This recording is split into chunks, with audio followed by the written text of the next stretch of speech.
Welcome to my Channel Deep Sleep Mission-DSM. As we begin, I would be delighted if you could share your location in the comments below. It's truly inspiring to witness how far this content travels and to connect with viewers from across the world. They say every face tells a story, but what happens when someone takes yours? Before you listen to what happened to me last Tuesday night at a Shell station off Route 66, I need you to do something. Touch your face. Feel the curves, the warmth, the way your skin moves when you smile. Good. Now remember that feeling, because by the end of this story, you'll understand why I check my reflection every time I pass a mirror, why I avoid gas stations after dark, and why, when you see a woman in a faded yellow sundress at midnight, you should keep driving. The story begins now. My Honda Civic's fuel light had been glaring at me for the last 20 miles. Tuesday nights were always my late shifts at the warehouse in Flagstaff, and I'd pushed it too far again. The dashboard clock read 11:47 p.m. when I finally spotted the Shell station's neon glow cutting through the Arizona darkness. You know that feeling when you pull into a gas station late at night? That subtle wrongness that makes your skin prickle? Usually I ignore it. Usually it's nothing. The station was one of those older ones. The kind with flickering fluorescent lights that made everything look sick and yellow. 2 pumps. A convenience store with windows plastered in faded lottery ads. And absolutely no other cars. I pulled up to pump 2 and killed the engine. The sudden silence hit me like a physical thing. No traffic on Route 66, no desert wind. Even the insects had gone quiet. That should have been my first warning.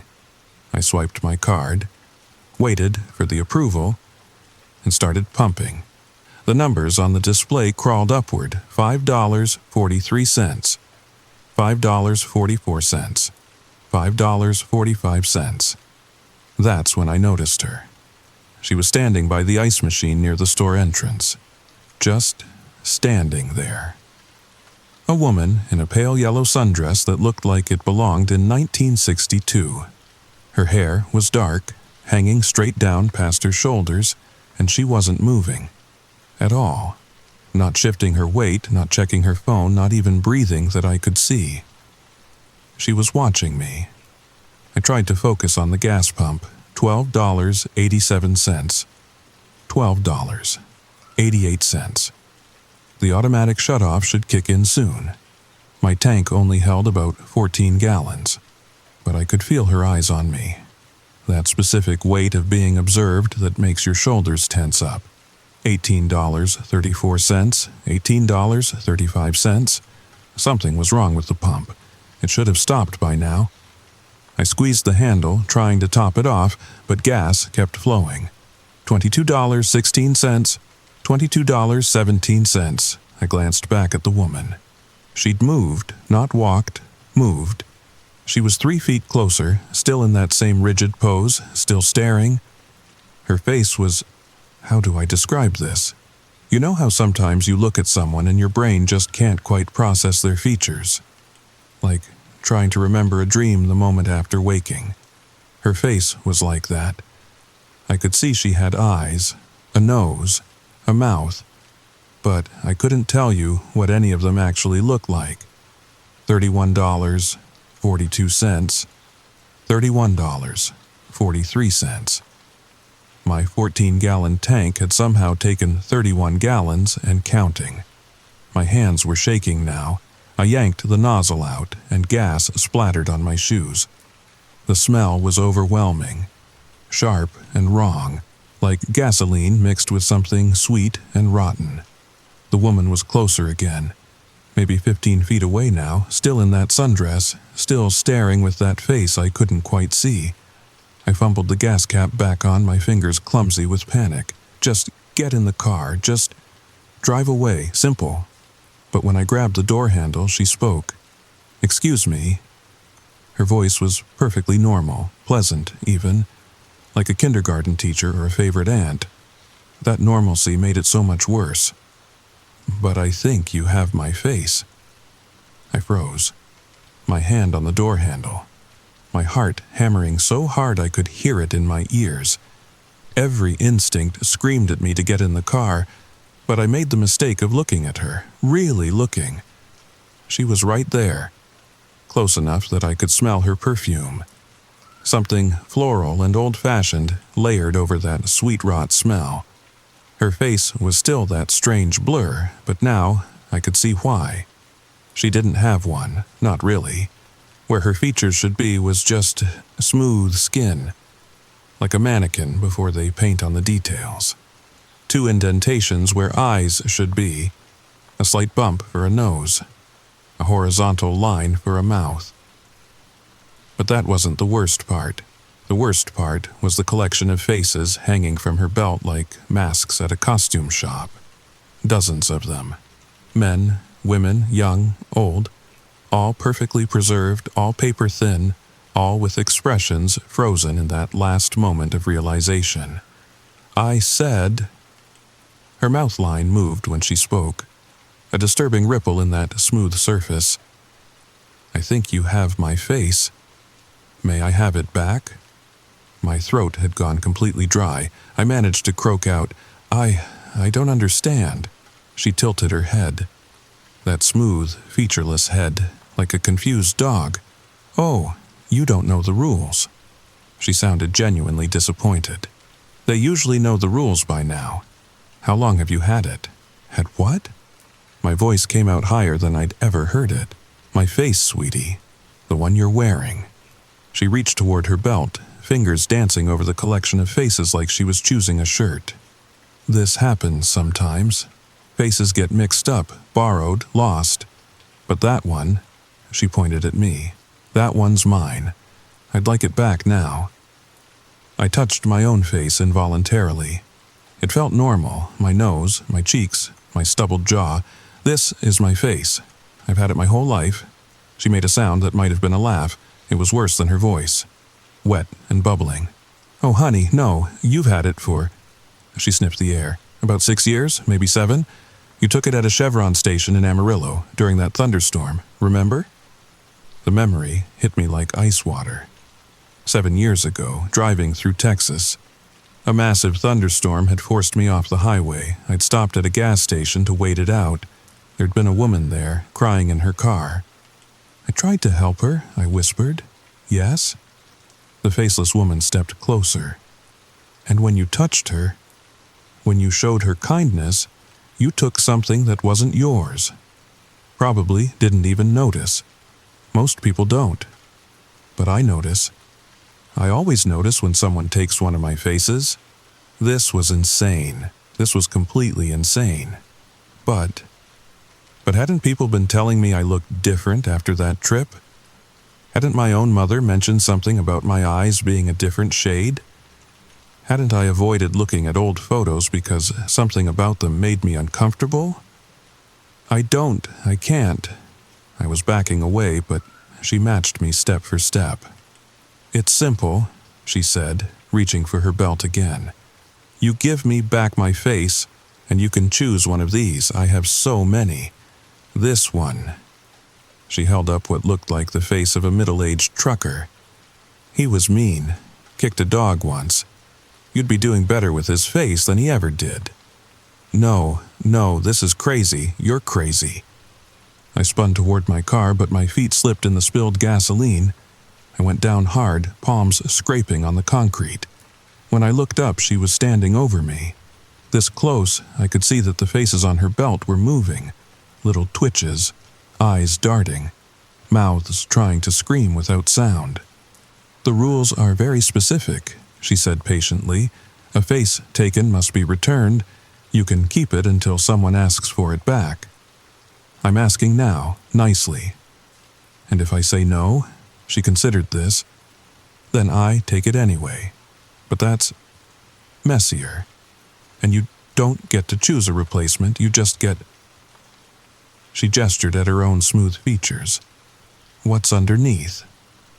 My mind raced. This couldn't be real. But the faces on her belt were blinking at me, pleading.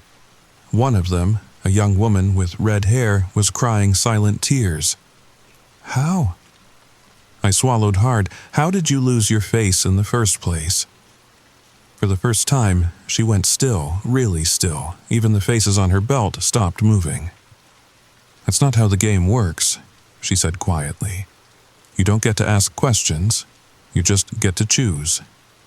Your old face, the one you were born with, it's gone. 7 years is too long.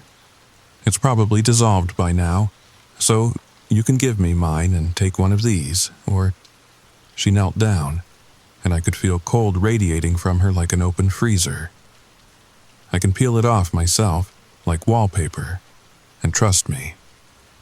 That mouth line curved into what might have been a smile.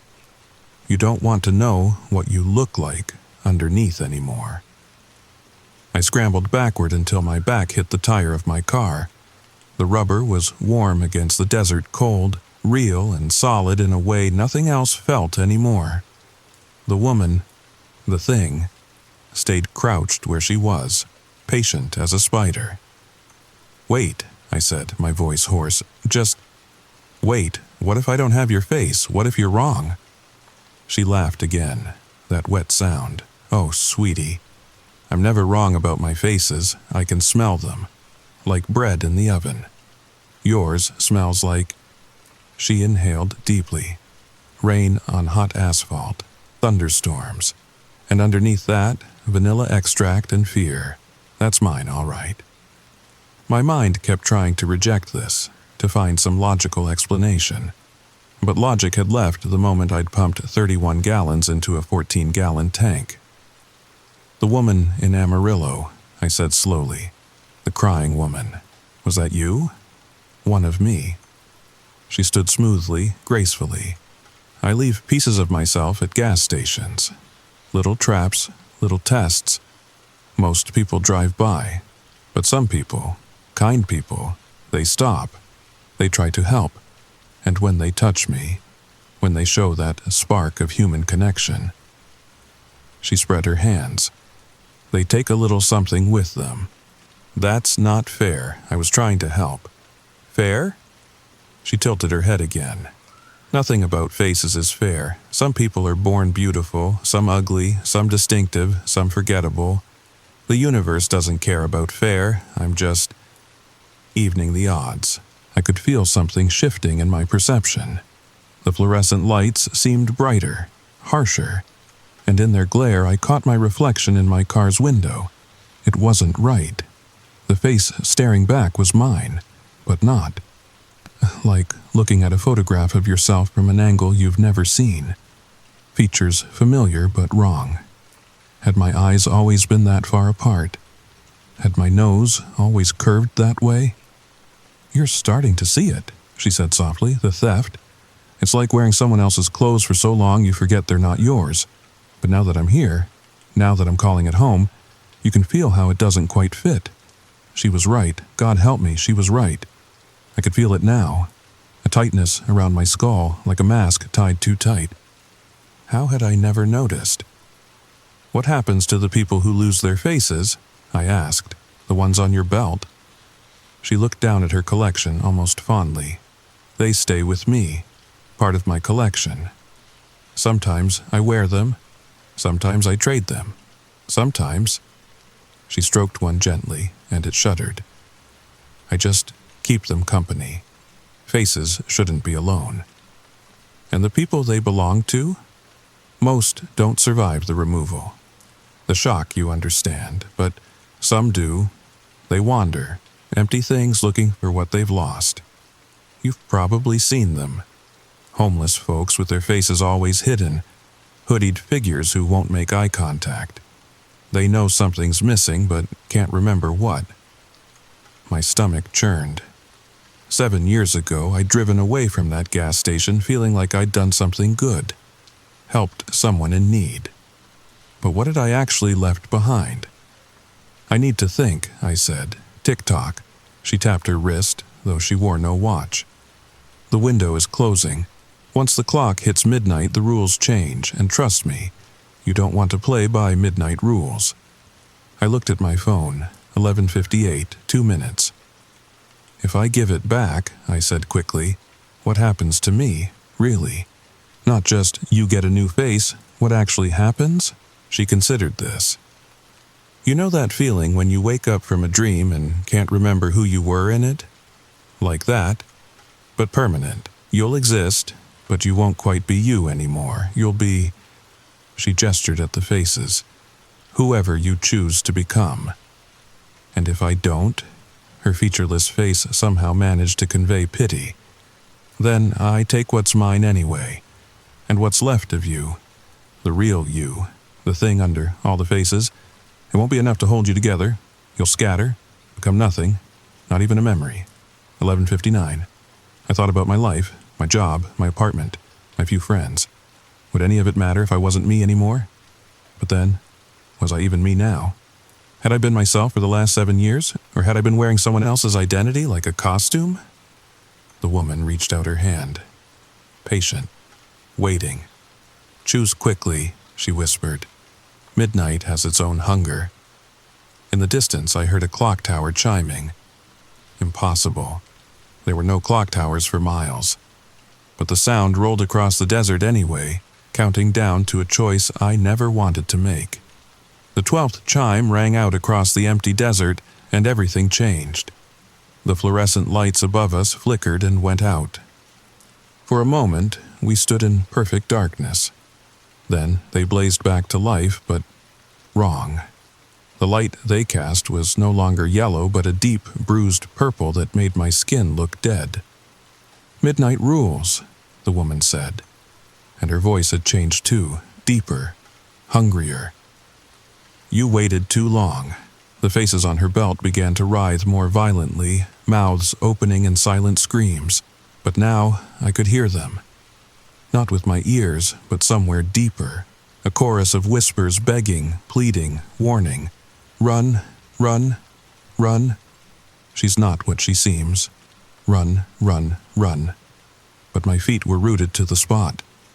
The spilled gasoline around me had formed a perfect circle, and I couldn't cross it, couldn't move beyond its boundaries. I tried to be nice, she continued, walking slowly around the circle. I offered you a choice, a fair trade, face for face, but you had to be difficult. Wait, I held up my hands.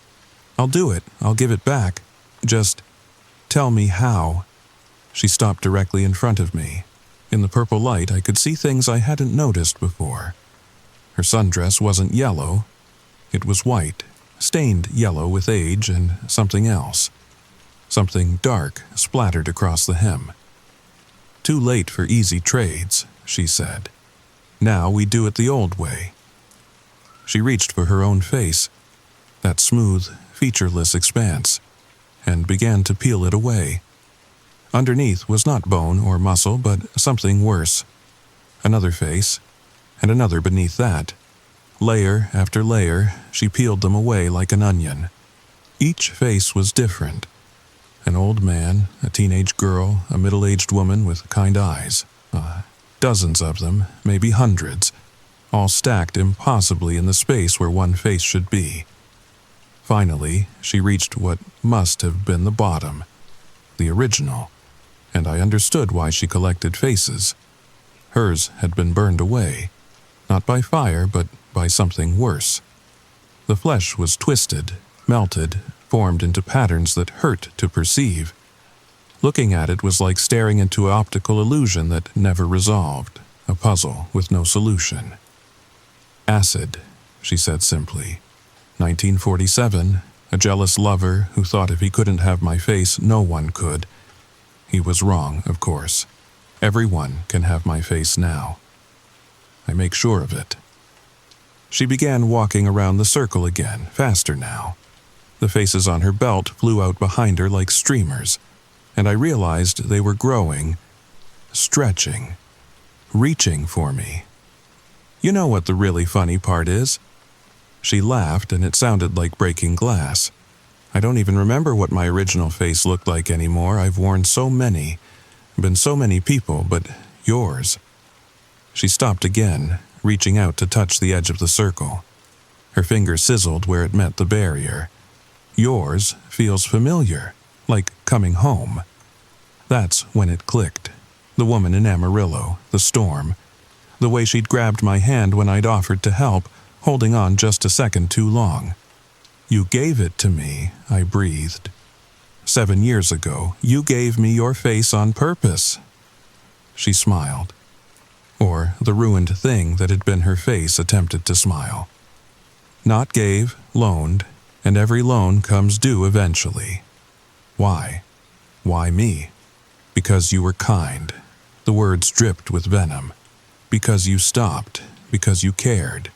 Do you know how rare that is? Real human kindness? It's like finding a diamond in a coal mine.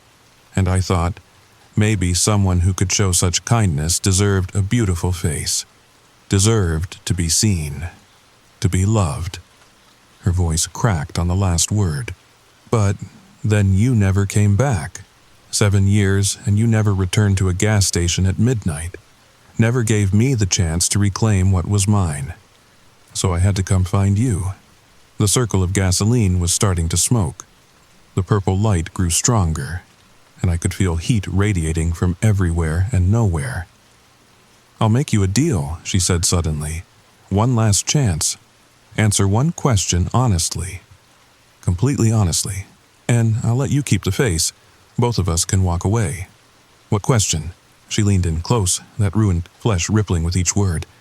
"In the last 7 years, wearing my face, living with my beauty, did you waste it?" The question hit me like a physical blow. 7 years. What had I done with 7 years? I thought about the promotions I hadn't pursued because I was comfortable. The relationships I'd let fade because making an effort seemed hard. The opportunities I'd ignored. The kindnesses I hadn't shown to others the way I'd shown it to her that night. I'd been given a gift, a stolen gift maybe, but still a gift, and I'd done nothing with it, just existed. Just survived. "Yes," I whispered, "I wasted it." She pulled back, and for a moment I thought I saw sadness in that ruined face. "Then you don't deserve to keep it." She reached through the circle, through the barrier that should have stopped her, and touched my cheek. Her fingers were ice cold and burning hot at the same time. "But," she added softly, "you were honest. So I'll give you something better than a face." The world exploded into purple fire and screaming wind. I felt my face, her face, peeling away like old paint. Layer by layer, year by year, until I was back to what I'd been before that night in Amarillo. But I was wrong. I wasn't back to what I'd been. I was less and more. When the fire died and the wind stopped, I was lying on the concrete. The gas station was normal again. Yellow lights, empty pumps, no woman in sight. But I could feel the difference. My face was different. Not ugly, not beautiful, just forgettable. The kind of face that slides off people's memory like water. The kind that exists in the spaces between looking. But I could see now, really see. Every person who passed had layers, had stories written in their skin, had faces beneath faces, masks beneath masks. And at other gas stations, at other midnights, I could feel them.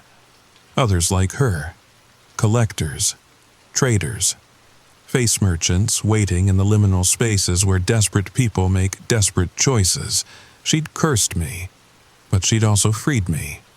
I drove away from that Shell station with a full tank, exactly 14 gallons, my receipt said, and a new understanding. Faces aren't who we are. They're just what we wear while we figure that out. But sometimes on empty roads at midnight I catch my reflection and see her there, not wearing my old face but waiting behind my new one, watching, reminding me that every kindness has a cost, every gift has a price, and somewhere out there she's still collecting, still trading, still waiting at gas stations for kind people to make the mistake of caring. So next time you're driving late at night and you see someone who needs help at a gas station, maybe keep driving, or maybe don't. Maybe kindness is worth the risk. Just remember, if a woman in a yellow sundress tells you that you have her face, she's probably right. And she definitely wants it back. But here's the thing that keeps me awake at night. the thing I didn't tell you, when I got home and looked in the mirror, really looked, I saw something impossible. My reflection was wearing a yellow sundress. Just for a second.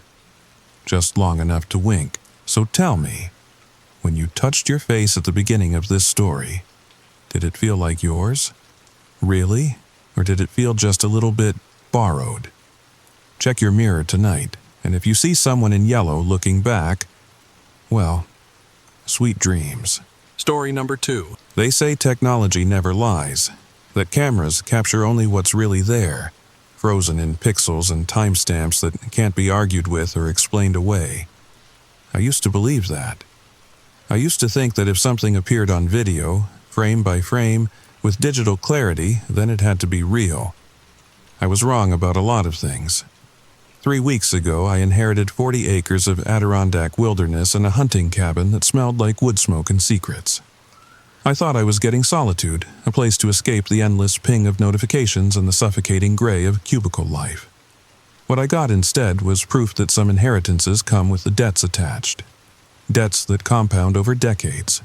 Debts paid in blood and borrowed time. The trail cameras were supposed to show me deer, maybe a black bear. Normal things that belonged in those ancient woods. Instead, they captured something that shouldn't exist. Something that knew my name before I knew theirs. Something that had been waiting 40 years for me to come home. I've deleted the footage, destroyed the memory cards, burned the photographs. But you can't unsee what's already carved itself into your mind. You can't unknow what you've learned about your family, about the deals they made, about the prices they agreed to pay. This is my story, my confession, my warning. Because some of you reading this, some of you have inherited things too. Old places, old promises, old debts that your bloodline agreed to honor long before you were born. And if you have, if somewhere in your family tree there's a gap you can't explain, a property passed down through generations, a relative who lived too long or died too quietly, check your windows tonight. Listen for the knocking, because they might be coming for you next. My name is Jake Morrison. I'm 34 years old. I work as a software engineer in Albany. And 3 weeks ago I inherited my uncle's hunting cabin up near Blue Mountain Lake. Uncle Roy passed away in his sleep. Natural causes, they said. Heart just stopped. The cabin sits on 40 acres of dense forest. No neighbors for miles. Just pine trees, birch groves, and an old logging road that turns to mud every spring. Perfect for what I wanted. Solitude. A place to decompress from the constant ping of Slack notifications and endless Zoom calls. I drove up there on a Friday afternoon in my Subaru Outback. The October air had that sharp edge to it. You know the kind. Where you can smell winter creeping in through the fallen leaves. The cabin looked exactly like I remembered from childhood visits. Cedar logs gone silver with age. Metal roof streaked with rust. That crooked stone chimney Uncle Roy never got around to fixing. Inside smelled like wood smoke and old books, everything covered in a thin layer of dust. I spent that first evening cleaning, opening windows, airing the place out, found Uncle Roy's old Remington 870 in the bedroom closet. Still loaded, safety on. I left it there. Felt wrong to move it somehow. That night, I couldn't sleep. Not because I was scared, just the quiet. You forget how loud silence can be when you're used to city noise. Every creak of settling wood made me jump. Every branch scraping the roof sounded like fingernails on glass. Around 3 a.m., I heard something outside. Footsteps. Slow, deliberate, circling the cabin. I grabbed my phone. No signal, of course. The nearest cell tower was 15 miles away. I lay there, heart hammering, listening to whatever it was pace around my walls. Then, nothing. The footsteps just stopped, like they were never there at all. The next morning, I found tracks in the frost. Deer prints. Big buck from the looks of it. I laughed at myself. city boy, spooked by wildlife. That's when I decided to set up the trail cameras. I'd brought 3 of them. Top-of-the-line Reckonix units. Invisible infrared flash, motion-activated, 60-foot detection range. I wanted to see what kind of animals were using the property. Maybe catch that buck on video. I mounted the first camera on a pine tree facing the cabin's front door. The second went deeper in the woods, pointed at an old salt lick Uncle Roy had maintained. The third, I put that one on the trail leading to Bear Creek, the water source for the whole area. Setting them up took most of the morning. I had to clear shooting lanes, angle them just right, test the motion sensors with a stick. By noon, all 3 were active. Recording, waiting. I spent the rest of the weekend hiking, chopping firewood, reading Uncle Roy's collection of Louis L'Amour paperbacks. Sunday night came too fast. I had to head back to Albany, back to my cubicle and JavaScript frameworks. But I left the cameras running, set to record for 2 weeks on their lithium batteries. 2 weeks. I should have gone back sooner. I returned to the cabin on a Thursday evening, earlier than planned. My manager had noticed I'd been distracted, kept making stupid mistakes in my code, told me to take a long weekend, clear my head. He had no idea how badly I needed to check those cameras. See, I'd been having dreams. Every night since I left the cabin. The same dream. I'm walking through the woods at night. No flashlight, but I can see perfectly. Like the darkness is transparent. And there's something walking beside me, matching my pace, step for step. I never look at it directly. Can't. Won't. But I feel it there. Breathing. Waiting. I always wake up at the same moment. When it whispers my name, the drive up felt longer than usual. Storm clouds gathering over the mountains. That heavy electric feeling before the rain. I pulled into the cabin's dirt driveway just as the first drops started falling. Big, fat drops that exploded on the windshield like water balloons. First thing I did was grab the memory cards from the cameras. My hands were shaking. Excitement, I told myself. Like a kid on Christmas morning. I fired up my laptop at the kitchen table. Inserted the first card, camera 1, the one facing the cabin. Hundreds of video clips. The software organized them by date and time. I started scrolling through. Mostly nothing. Wind-moving branches, a few squirrels, one really fat raccoon that spent 20 minutes trying to climb the porch steps. I fast-forwarded through most of it, then I hit October 25th, last Tuesday, 2:47 a.m. The video started normal. Infrared view of my cabin's front door. Everything washed in that ghostly black and white. For 10 seconds, nothing. Then movement at the edge of frame. Something tall, bipedal, walking upright. My first thought was a bear. Black bears sometimes walk on hind legs. But the proportions were wrong. Too thin, too human. It moved into full view of the camera, and I paused the video. Stared at my screen. It was shaped like a person, but wrong. Arms too long, hanging past its knees. Head tilted at an angle that made my neck ache just looking at it. And the way it moved, joints bending in directions they shouldn't. Like someone had assembled a scarecrow out of broken parts and taught it to walk. I hit play, watched this thing approach my cabin door. It stopped, raised one of those two long arms, knocked 3 times. Slow, deliberate. The same rhythm as the footsteps I'd heard that first night. Then it spoke. The camera's microphone picked it up clearly despite the distance. "Jake, I know you're not home, but I'll wait." My name. It knew my name. The thing stood there for another minute, perfectly still. Then it turned and walked back into the forest. The way it moved, like it was fighting against its own body, like every step hurt. I sat there staring at the frozen last frame, rain hammering the cabin roof. Then I remembered. There were 2 more cameras. Camera 2, the one by the salt lick. I almost didn't want to check it. My hands hovered over the keyboard for a full minute before I found the courage to open those files. More normal footage at first.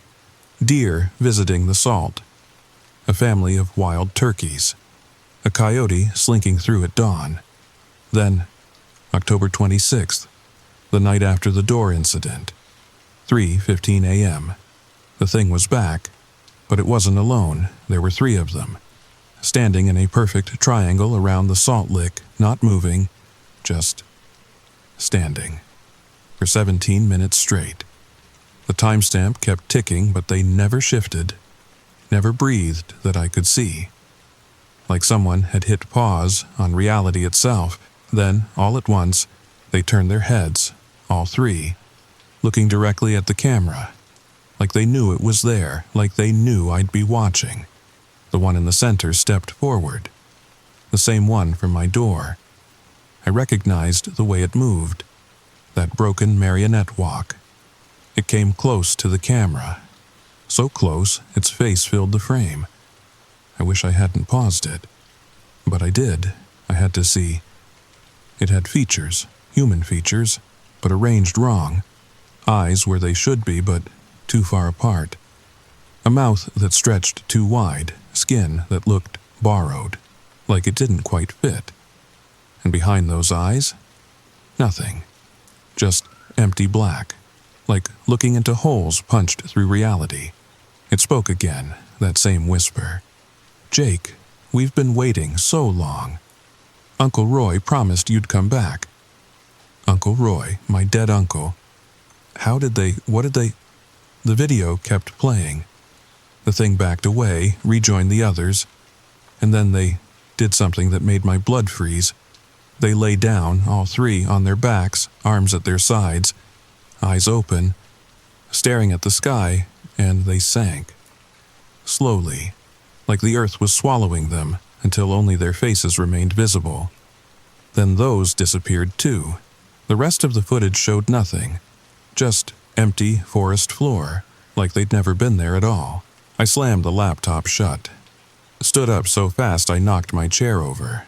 The rain outside had turned into a full storm, lightning illuminating the windows, thunder shaking the walls. I was alone, in the middle of nowhere, with those things somewhere out in the woods. That's when I remembered the loaded shotgun in the bedroom closet. I grabbed it, checked the shells, found a box of extra ammunition in Uncle Roy's dresser. Then I did something that probably saved my life. I barricaded myself in, pushed the heavy oak dining table against the front door, dragged the couch in front of the windows, moved the refrigerator to block the back entrance. Then I sat in the center of the cabin, shotgun across my lap, waiting. The storm raged for hours. I jumped at every flash of lightning. Every crack of thunder sounded like something trying to break in, but nothing came. Eventually, exhaustion won. I dozed off in my chair. I woke to silence. The storm had passed, weak sunlight filtering through the gaps in my makeshift barricades. My phone showed 7:23 a.m. I'd survived the night. That's when I remembered. I still hadn't checked camera 3. I almost left without checking it. Almost threw my stuff in the car and drove away for buffer. But I had to know. Had to see what else was out there. So I pried the refrigerator away from the back door, crept outside with the shotgun. Retrieved the memory card from the camera by Bear Creek. Back inside, I rebuilt my barricades, opened the laptop, loaded the files. This camera had captured the most footage. The creek was a hub of activity. I saw deer, foxes, even a bobcat. Normal things, real things, things that belonged in these woods. I started to relax. Maybe the other footage was, I don't know, a prank? Neighbors in costumes? Then I hit October 27th, last night, while I was barricaded in the cabin. 1 a.m. They emerged from the creek, not walking out of it, rising from it, like the water was giving birth to them. First 1, then 3, then 7, then more. I lost count at 15. They stood on the bank, all facing the same direction, toward the cabin, toward me, and they began to walk. That same broken gait, that same wrongness, but there was something else. Something I hadn't noticed in the other videos. They were wearing clothes. Old clothes. Outdated styles. Like they'd been dressed decades ago and never changed. One wore a flannel shirt I recognized. The red and black pattern, the torn pocket. Uncle Roy's shirt. The one he wore in the photo on the mantel. I paused the video. Zoomed in on the thing wearing my uncle's clothes. The face it looked like him. But not. Like someone had tried to recreate his features from memory. Got the details wrong. The nose too sharp, the jaw too wide, the eyes. Those empty, hollow eyes. They walked out of frame, heading toward the cabin. The timestamp showed 1:17 a.m., right around the time I'd fallen asleep in my chair. I fast-forwarded. 4:33 a.m. They returned. Walking backward, all of them. Moving in reverse like a rewound video. But the timestamp kept moving forward. They backed into the creek, sank beneath the surface. Gone. But the camera kept recording. And at 5:15 a.m., just as the first light was touching the water, I saw something that made me delete the files. All of them. Every video from every camera. Words. Written in the mud at the creek's edge. Fresh.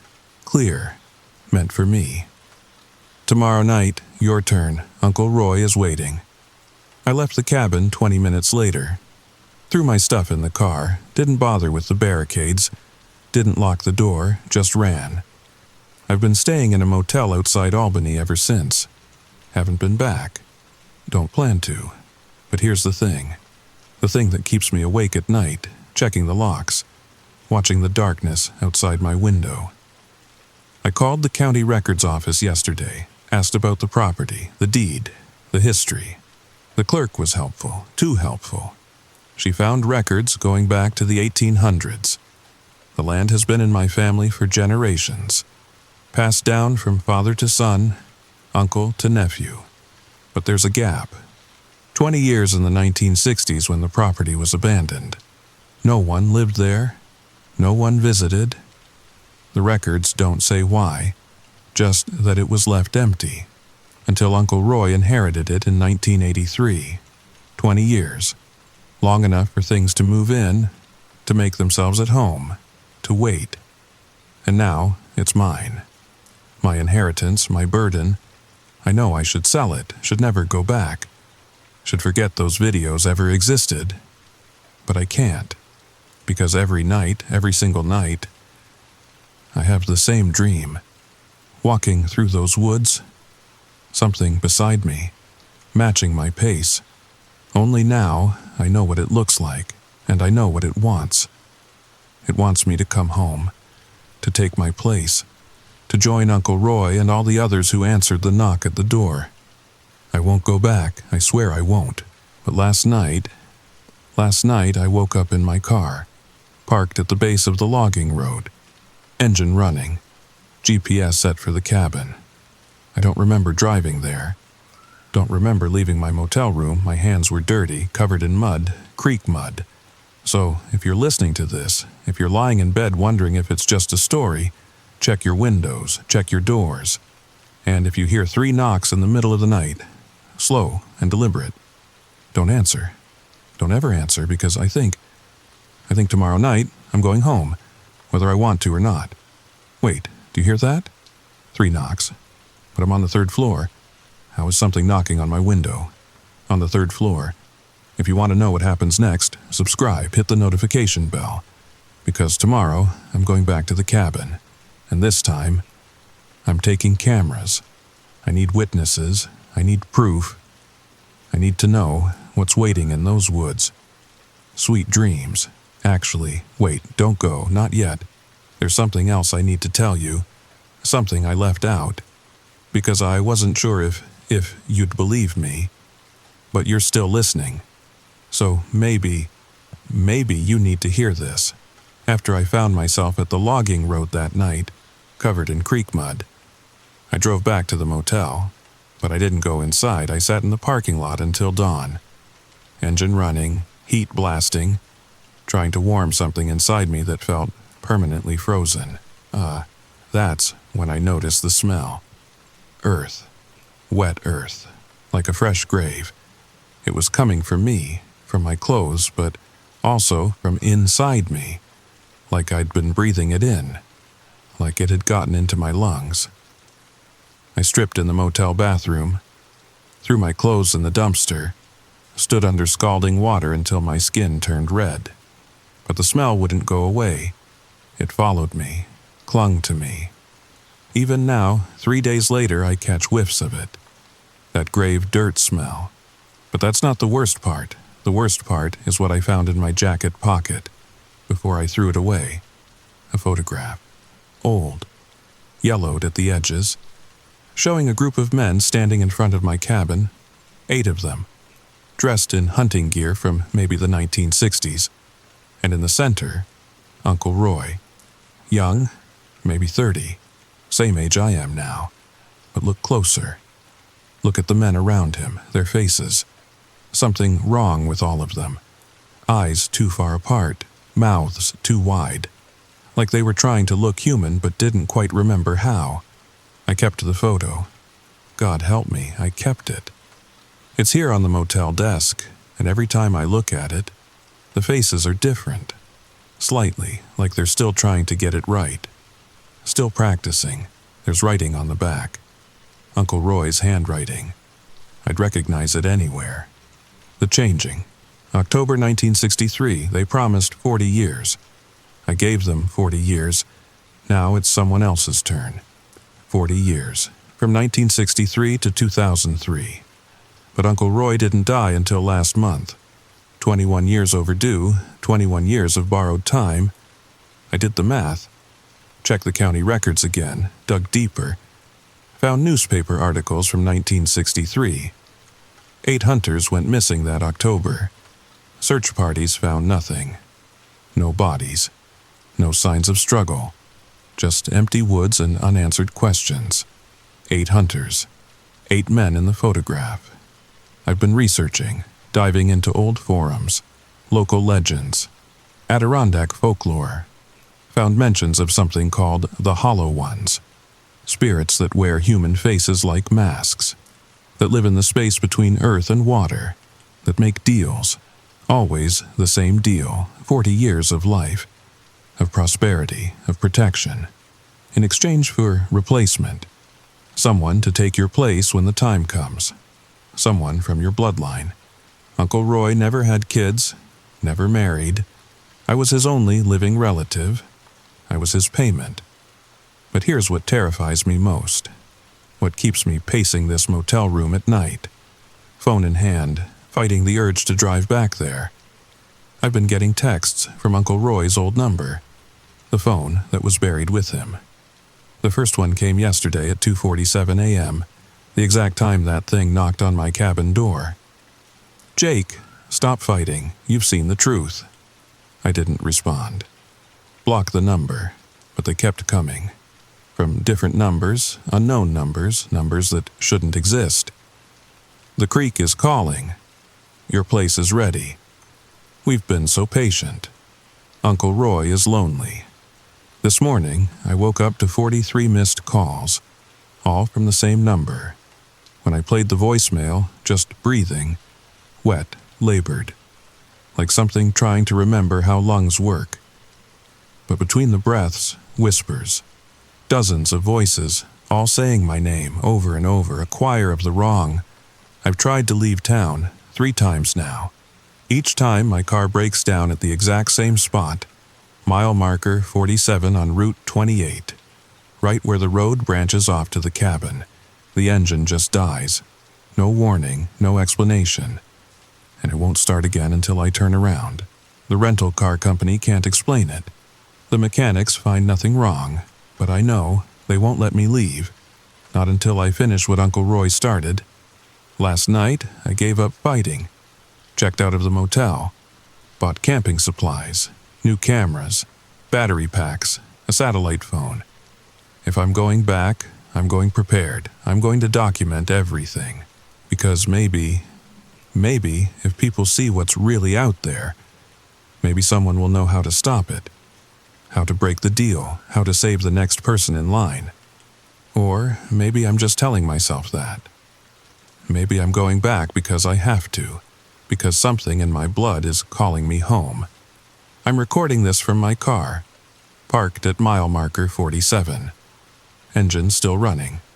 For now. The sun is setting behind the mountains. In an hour it'll be dark, the kind of dark you only find in the deep woods, the kind that swallows sound and light and hope. My hands won't stop shaking, but not from fear, not anymore, from anticipation. Like my body knows something my mind doesn't, like it's ready for what comes next. The photograph is changing again. Uncle Roy's face is clearer now. He's smiling. And behind him I can see the creek. Can see shapes rising from the water, waiting. One of them looks like me, my face, but wrong. Still practicing, still learning. I'm going to drive to the cabin now, set up the cameras, wait for them to come. And when they do, when they knock on that door, I'm going to open it, not because I'm brave, but because I need to know, need to understand what Uncle Roy agreed to, what he saved me from, or condemned me to. The engine just died, right on schedule. But this time when I turn the key, I'm not turning around, I'm going home. If you're still listening, if you're lying there in the dark wondering what happens next, remember this. Some inheritances are houses, some are money, and some are debts that can never be paid, only passed on. The sun just disappeared behind the mountains. Temperature's dropping fast. I can see my breath now, fogging up the windshield. But through the fog, through the gathering dark, I can see lights, deep in the woods, moving between the trees, bobbing, swaying, like lanterns carried by unsteady hands. They're coming to guide me home. I should be terrified, should be running.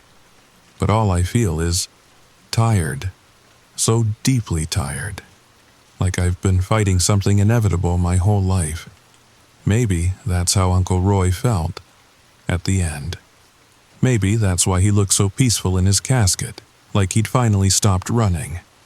The lights are closer now. I can see shapes behind them. Tall, wrong, beautiful in their wrongness. And at the front, Uncle Roy. I'd recognize that flannel shirt anywhere. He's waving, calling me home. Time to go. Time to see what 40 years costs, what 40 years buys. But first, one last thing. If you've made it this far, if you're still with me, leave a comment. Tell someone about this. Share it. Because someday, one of you might inherit something you don't understand. Something that comes with rules you never agreed to. And when that happens, when you find yourself at your own mile marker 47, remember my story. Remember that some doors, once opened, can never be closed. Remember that some deals pass through blood. And remember, always remember, when they knock 3 times, you always answer. In the end, you always answer. They're at my window now, tapping, patient, eternal. Uncle Roy looks good for a dead man. He's smiling, proud, like I finally made him happy.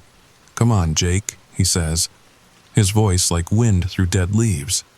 Time to meet the family, the real family, the ones who've been waiting so long. I'm opening the door now, stepping out into the cold, into their waiting arms.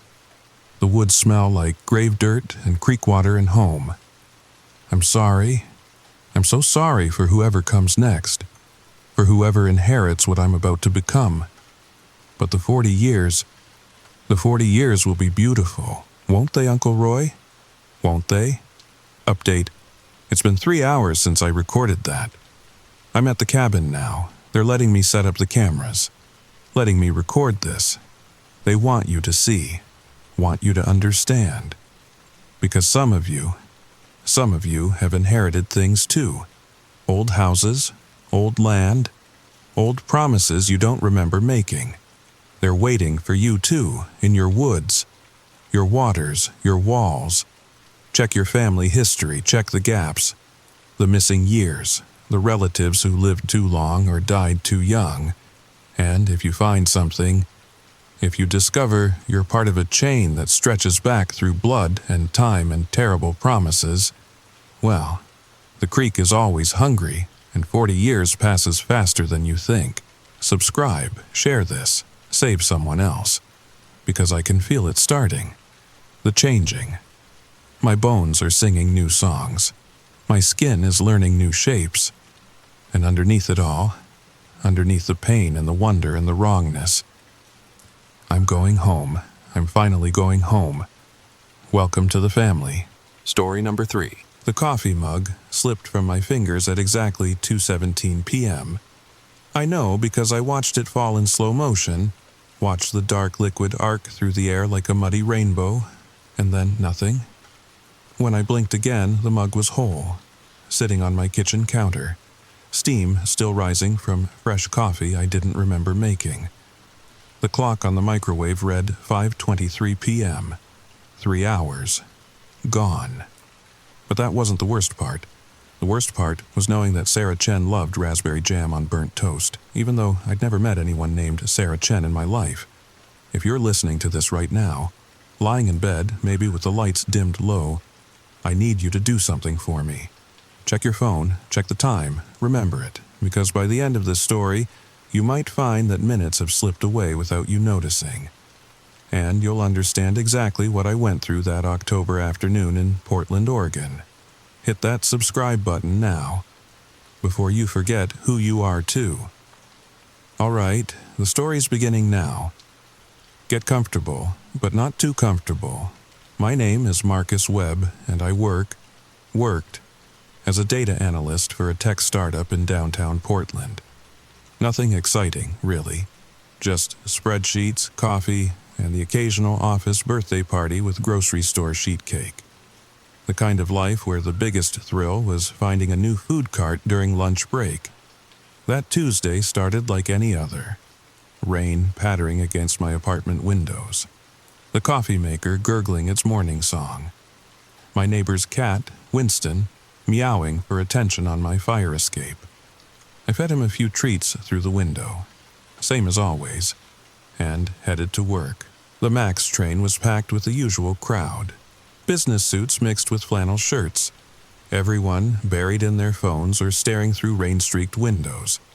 I found a spot near the door and pulled out my phone to check emails. That's when I saw her reflection in the black screen. A woman standing behind me who wasn't there when I turned around. Just a trick of the light, I told myself. Portland morning gloom, playing games. Work was normal, too normal, looking back. Like those disaster movies where everything's perfect right before the earthquake hits. My coworker Janet brought donuts, maple bacon, ones from Blue Star. Tom complained about the Blazers game, everything exactly as it should be. I took my lunch at 1:30, later than usual because of a conference call that ran long. Grabbed a turkey sandwich from the deli downstairs, extra pickles, light on the mayo, and headed back up to eat at my desk. The office was quiet. Most people were either out to lunch or in meetings. That's when the headache started. Not a normal headache. This was different. Like someone was pressing their thumbs into my temples while running an electric current through my skull.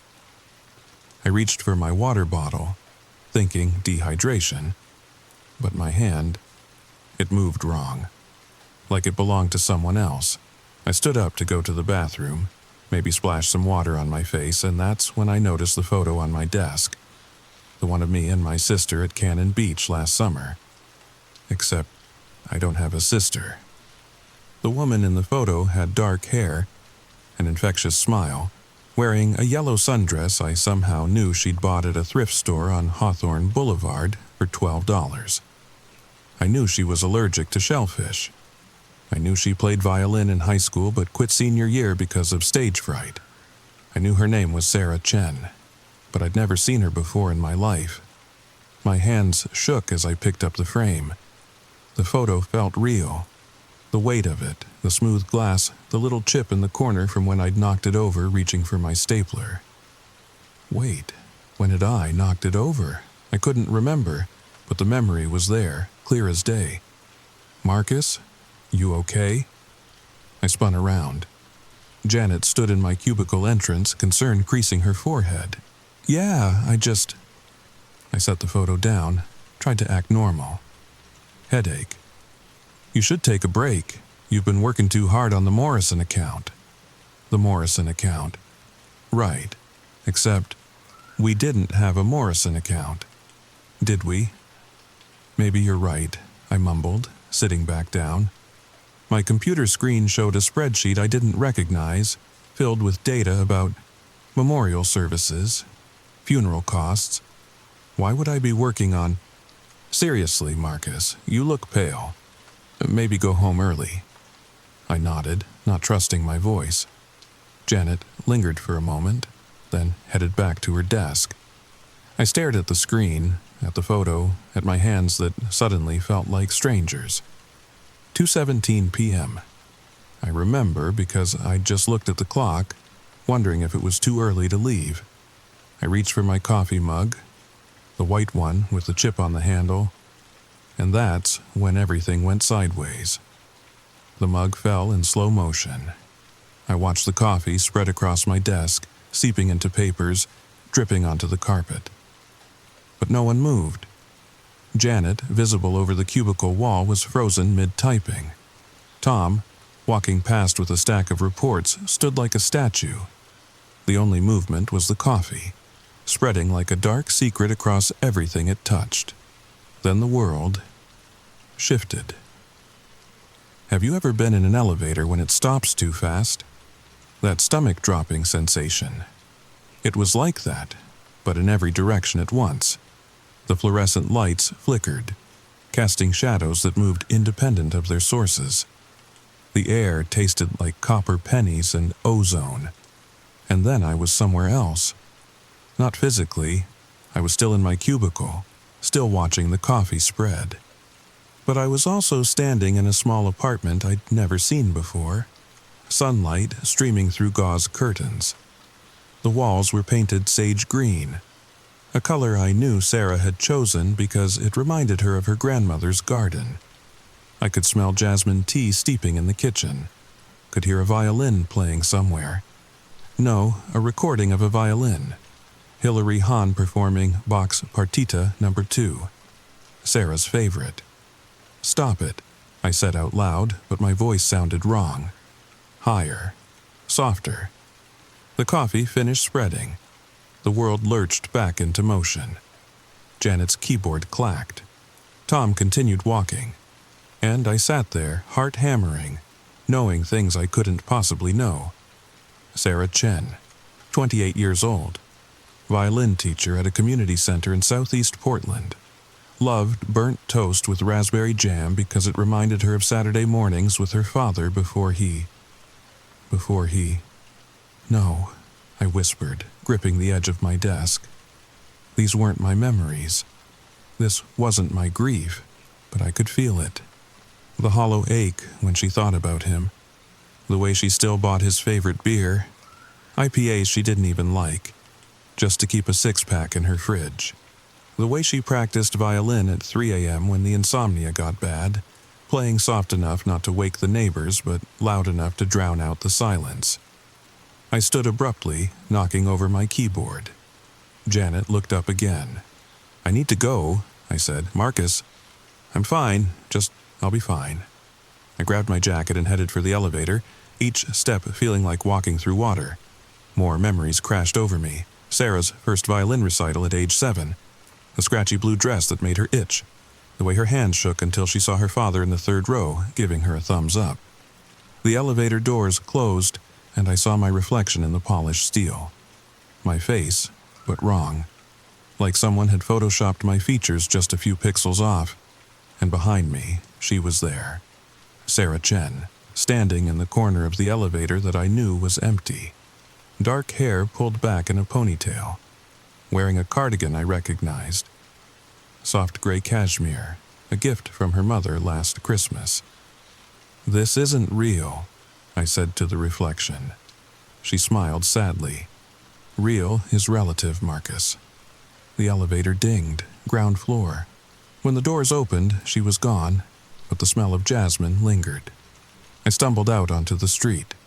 Portland's perpetual drizzle had started again, misting my glasses. I needed to get home, needed to sleep this off. Maybe I was having a stroke, maybe I should go to the hospital. Instead, I found myself walking east, away from my apartment. My feet seemed to know where they were going, even if my brain didn't. Down Burnside, past the food carts and vintage shops. Turn left on 28th, right on Glisson. I stopped in front of a 3-story building. Faded brick, fire escape zigzagging down the side. Apartment 3B. I knew without looking at the directory that 3B was on the northeast corner. Knew the radiator clanged at night. Knew the kitchen window stuck unless you lifted and pushed at the same time. Sarah's apartment. My hand was reaching for the buzzer when I snapped back to myself. What was I doing? I didn't know this woman. She might not even be real. I needed to go home, take some Advil, sleep. That's when I noticed the memorial flyer taped to the door, in loving memory of Sarah Chen, March 15, 1996, October 3, 2024. A celebration of life will be held. October 3rd, 2 weeks ago. The headache exploded back with double force. I pressed my palms against my eyes, seeing stars. More memories flooded in. Sarah's last day, the way she'd smiled at her students during afternoon lessons, the raspberry jam on burnt toast she'd had for dinner, the violin practice at 3 a.m., the accident at 5:23 a.m., the other driver running the red light, the way time had slowed as metal met metal, just like my coffee mug falling, just like... I opened my eyes.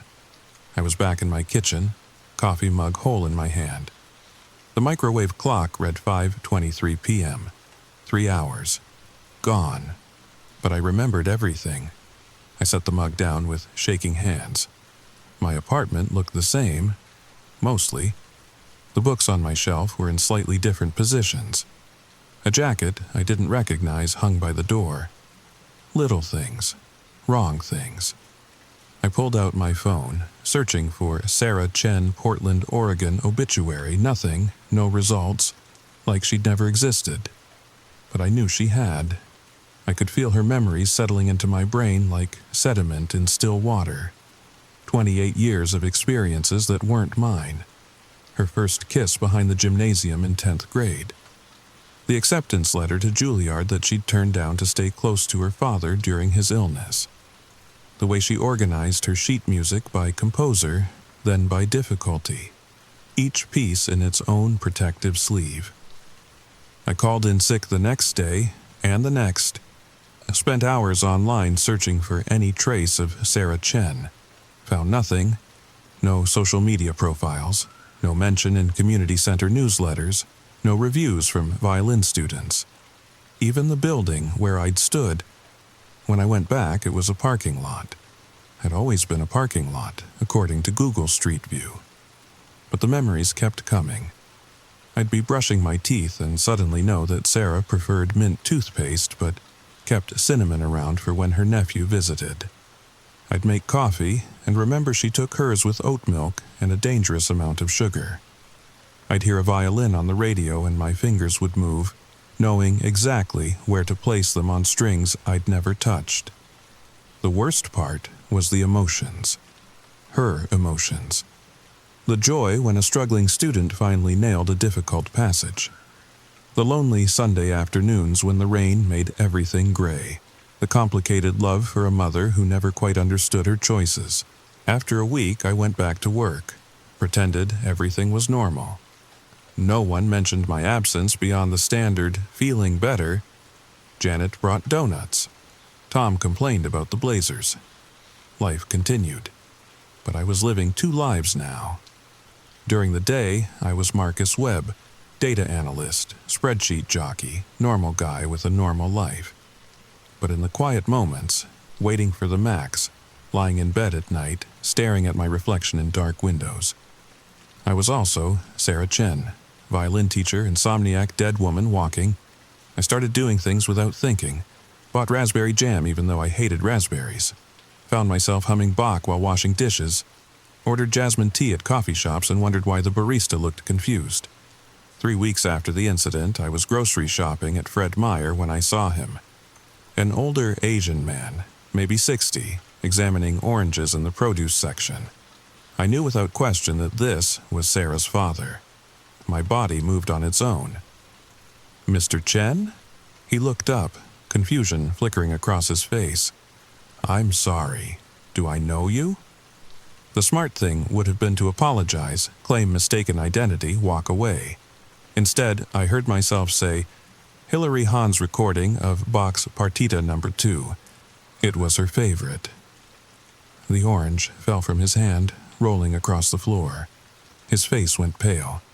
How do you—" She practiced it at 3 a.m. when she couldn't sleep, soft enough not to wake the neighbors.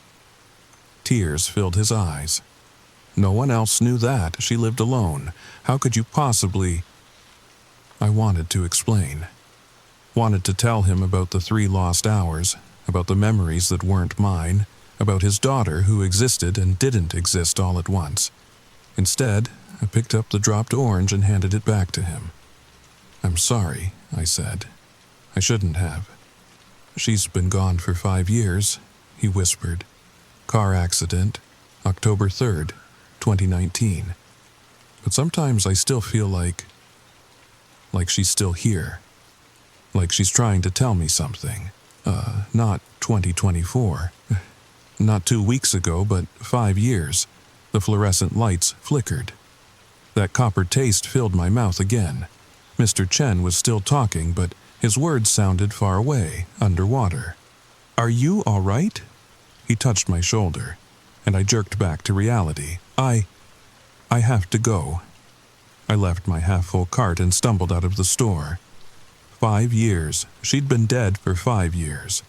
So why did I have memories from 2 weeks ago? Why could I remember her eating burnt toast on a Tuesday that shouldn't exist? Back home, I searched again. This time, adding 2019 to my query, and there she was. Sarah Chen, beloved daughter and teacher, tragically killed in an early morning accident. The photo in the obituary. The same woman I'd seen in the elevator. The same smile from the picture that had appeared on my desk. But the memories I had. They included the 5 years after her death. 5 years of breakfast and violin practice and lonely Sundays that never happened.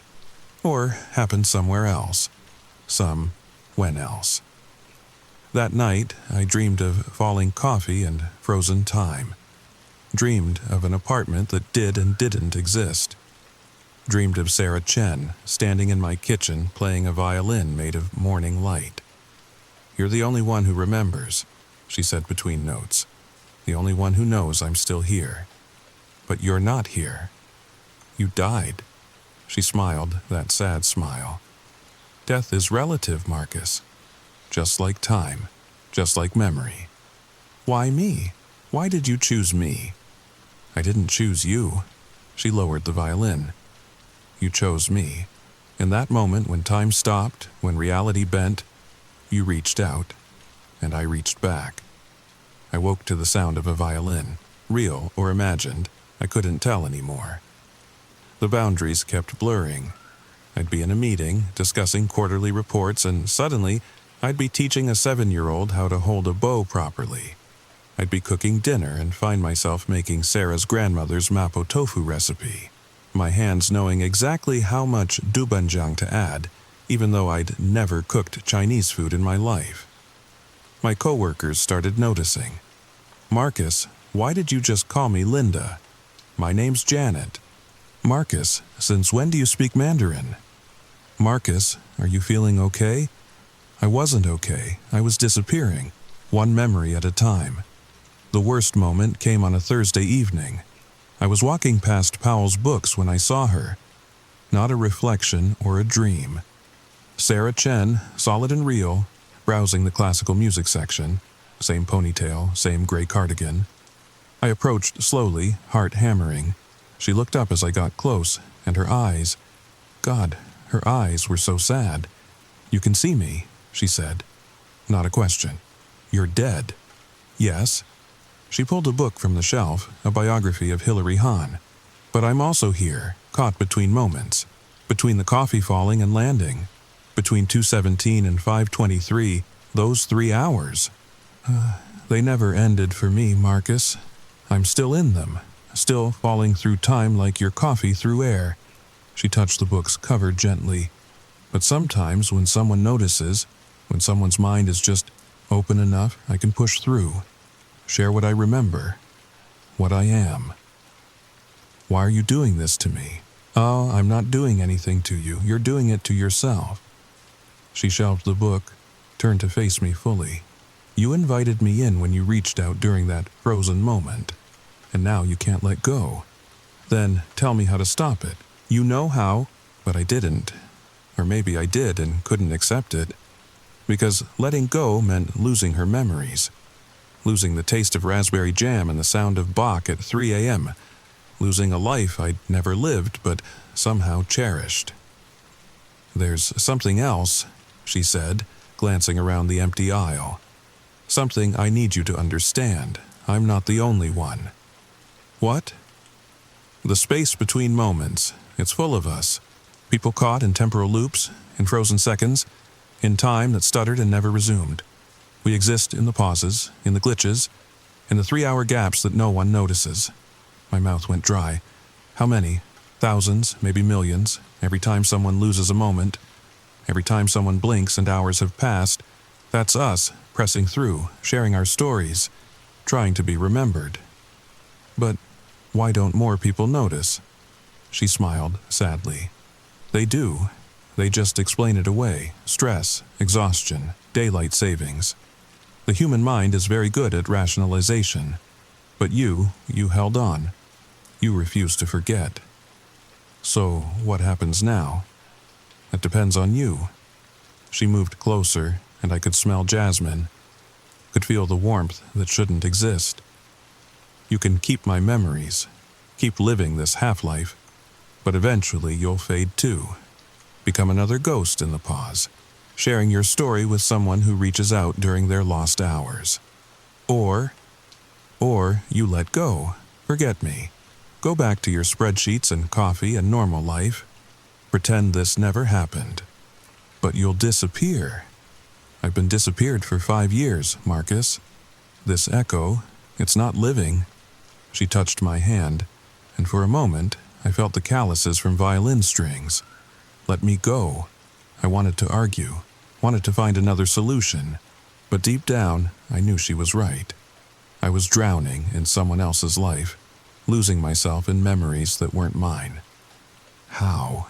I whispered. "You know how." And I did. It was simple, really. Stop holding on, stop reaching for the memories. Let them sink back into the pause where they belonged. Will I forget everything? Most of it. You'll remember that something happened. A strange afternoon. A feeling of loss. But the details, those will fade. Will you be okay? She laughed, soft and bittersweet. I'll be what I've always been. A moment between moments. But thank you for remembering me, even if just for a little while. The bookstore around us began to shimmer. The edges of reality blurred like watercolors in rain. I felt the memories pulling away, Sarah's life detaching from mine like Velcro slowly peeling apart. Wait, I said. Your father, should I tell him? He knows, she said, fading now, becoming translucent. In his own way, he knows. The last thing I remember clearly is the smell of jasmine and the sound of a violin, playing something beautiful and sad. Then I was standing alone in Powell's, wondering why I was in the classical music section. I walked home in a daze. Everything felt lighter, but also emptier. Like I'd lost something precious, but couldn't remember what. That was 3 months ago. I still have the mug with the chip on the handle. Still flinch sometimes when the clock hits 2:17. still feel a strange sadness when I smell jasmine tea. And sometimes, just sometimes, in the space between falling asleep and dreaming, I hear a violin. Soft enough not to wake the neighbors. Playing Bach's Partita No. 2. I don't know who's playing it, but somehow I know it's perfect. Last week, something happened that made me question everything again. I was training a new analyst at work. Rebecca, fresh out of Portland State, sharp kid, eager to learn. We were going over the quarterly reports when she suddenly stopped mid-sentence, staring at her coffee mug. "That's weird," she said. "What's weird? I could have sworn it was 10:30, but it's already noon." She laughed nervously. Must have really zoned out on these spreadsheets. An hour and a half. Gone. I watched her carefully the rest of the day. Saw the way she'd pause, touching her temple. The confused look when she'd reach for something that wasn't there. The way she hummed under her breath. A melody I almost recognized. "Rebecca," I said as she was packing up to leave, "this might sound strange, but have you been having unusual dreams lately?" She froze, laptop halfway into her bag. "How did you... Dreams about someone you've never met? Memories that aren't yours?" Her eyes widened. "There's this man, David something. I know he loved astronomy, had a telescope on his apartment balcony, used to eat cereal for dinner while watching the stars." She shook her head. "It's crazy. I don't know anyone named David. I don't even like cereal." My heart sank. Another one. Another person caught in the pause. "It'll fade," I told her, trying to sound reassuring. "The memories, the dreams, they'll go away if you let them." "Oh, but what if I don't want them to?" She clutched her bag tighter. What if he needs someone to remember him? I thought about Sarah, about raspberry jam and violin music and the weight of someone else's life. "Trust me. Let go, before you lose yourself." She nodded slowly, but I could see the doubt in her eyes. The same doubt I'd felt. The same inability to release something that felt too important to forget. That night, I did something I hadn't done in months. I went back to Powell's, back to the classical music section. Not looking for Sarah, just remembering. An elderly woman was there, running her fingers along the book spines. She pulled out the same Hilary Hahn biography Sarah had touched, and for a moment, just a moment, I could have sworn I saw two hands on that book. One old and weathered, one young and familiar. The woman smiled at me. My granddaughter loved this recording. Used to play it over and over. She paused. Funny thing is, I don't remember having a granddaughter, but the memory's so clear. The pause. Always the pause. Always someone reaching through. I left without saying anything. What could I say? That she was being haunted by someone who existed in the spaces between seconds? That memories could leak through time like light through cracks?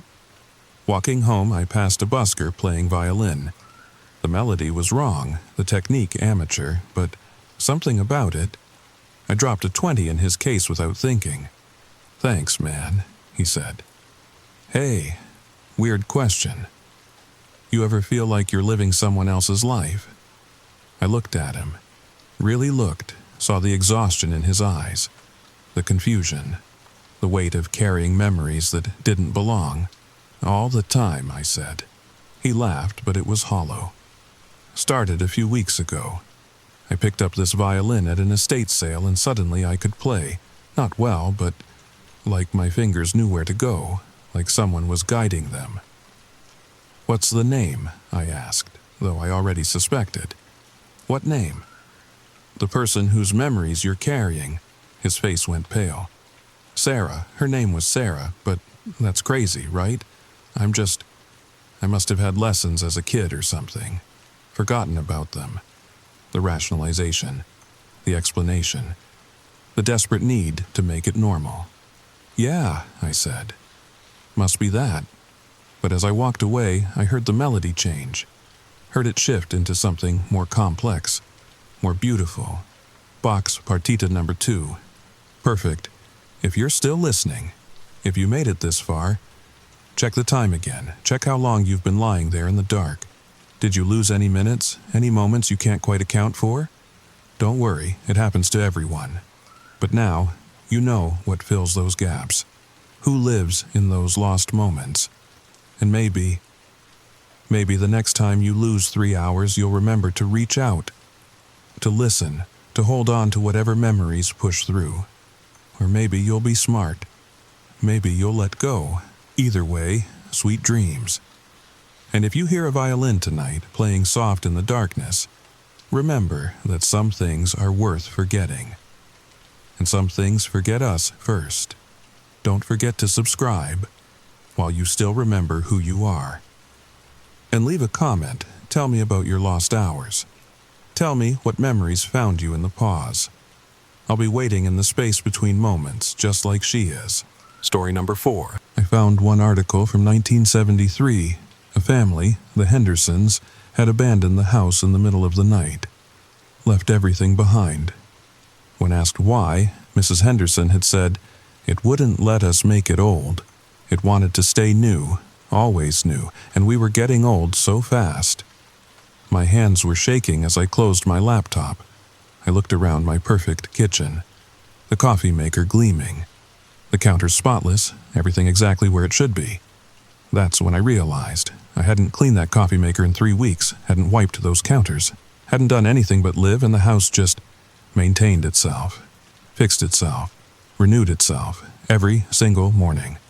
I decided to test it, really test it. I took a hammer from the garage.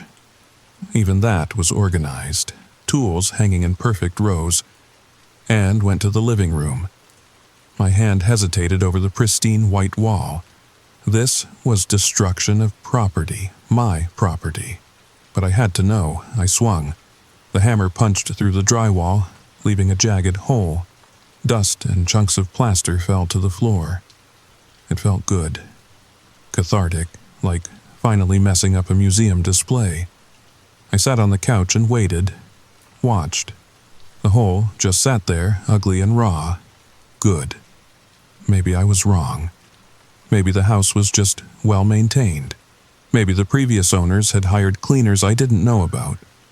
Maybe I must have dozed off. When I woke, it was dark outside. And the wall was perfect, smooth, white, like I'd never touched it. The chunks of drywall were gone, the dust vanished. Even the hammer was back in the garage. I found it later, hanging in its designated spot. That's when the real fear set in. This wasn't just about tidiness. The house was healing itself, regenerating. And what did that mean for the people living inside it? I thought about the Whitmores, how tired they'd looked in those final photos. The Hendersons, talking about getting old too fast. Was the house feeding on them? Using their energy to maintain itself? I started documenting everything, taking photos each night before bed, writing down exact positions of objects, and every morning comparing. The changes were subtle but consistent. A book spine less creased, a rug's fibers standing straighter, the grout between tiles whitening. Things that should age, that should wear down with use, didn't. But I was aging. I could see it in the mirror. New lines around my eyes. A tiredness that coffee couldn't fix. After only a month in the house, I looked like I'd aged a year. Maybe more. I tried to leave, packed a bag, headed for a hotel, but my car wouldn't start. The perfect, well-maintained car that had never given me trouble. I called an Uber.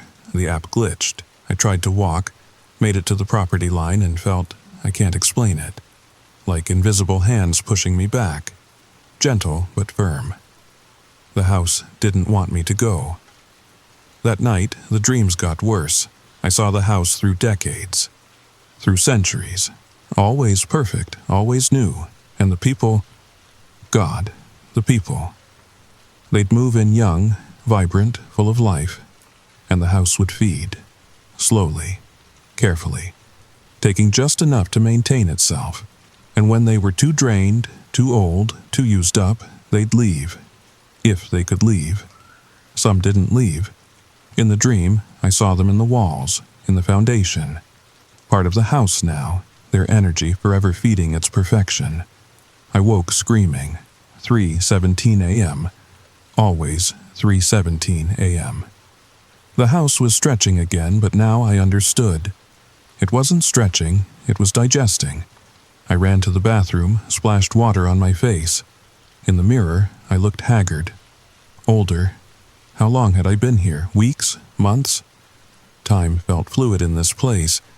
That's when I noticed the bathroom was different. Not obviously different, just better. The vintage clawfoot tub I'd loved was slightly larger. The tiles more intricate, the window bigger, letting in more light. Like the house was upgrading itself, improving. Using my energy to become not just perfect, but more perfect. I had to get out, had to warn others, but how? The house wouldn't let me leave.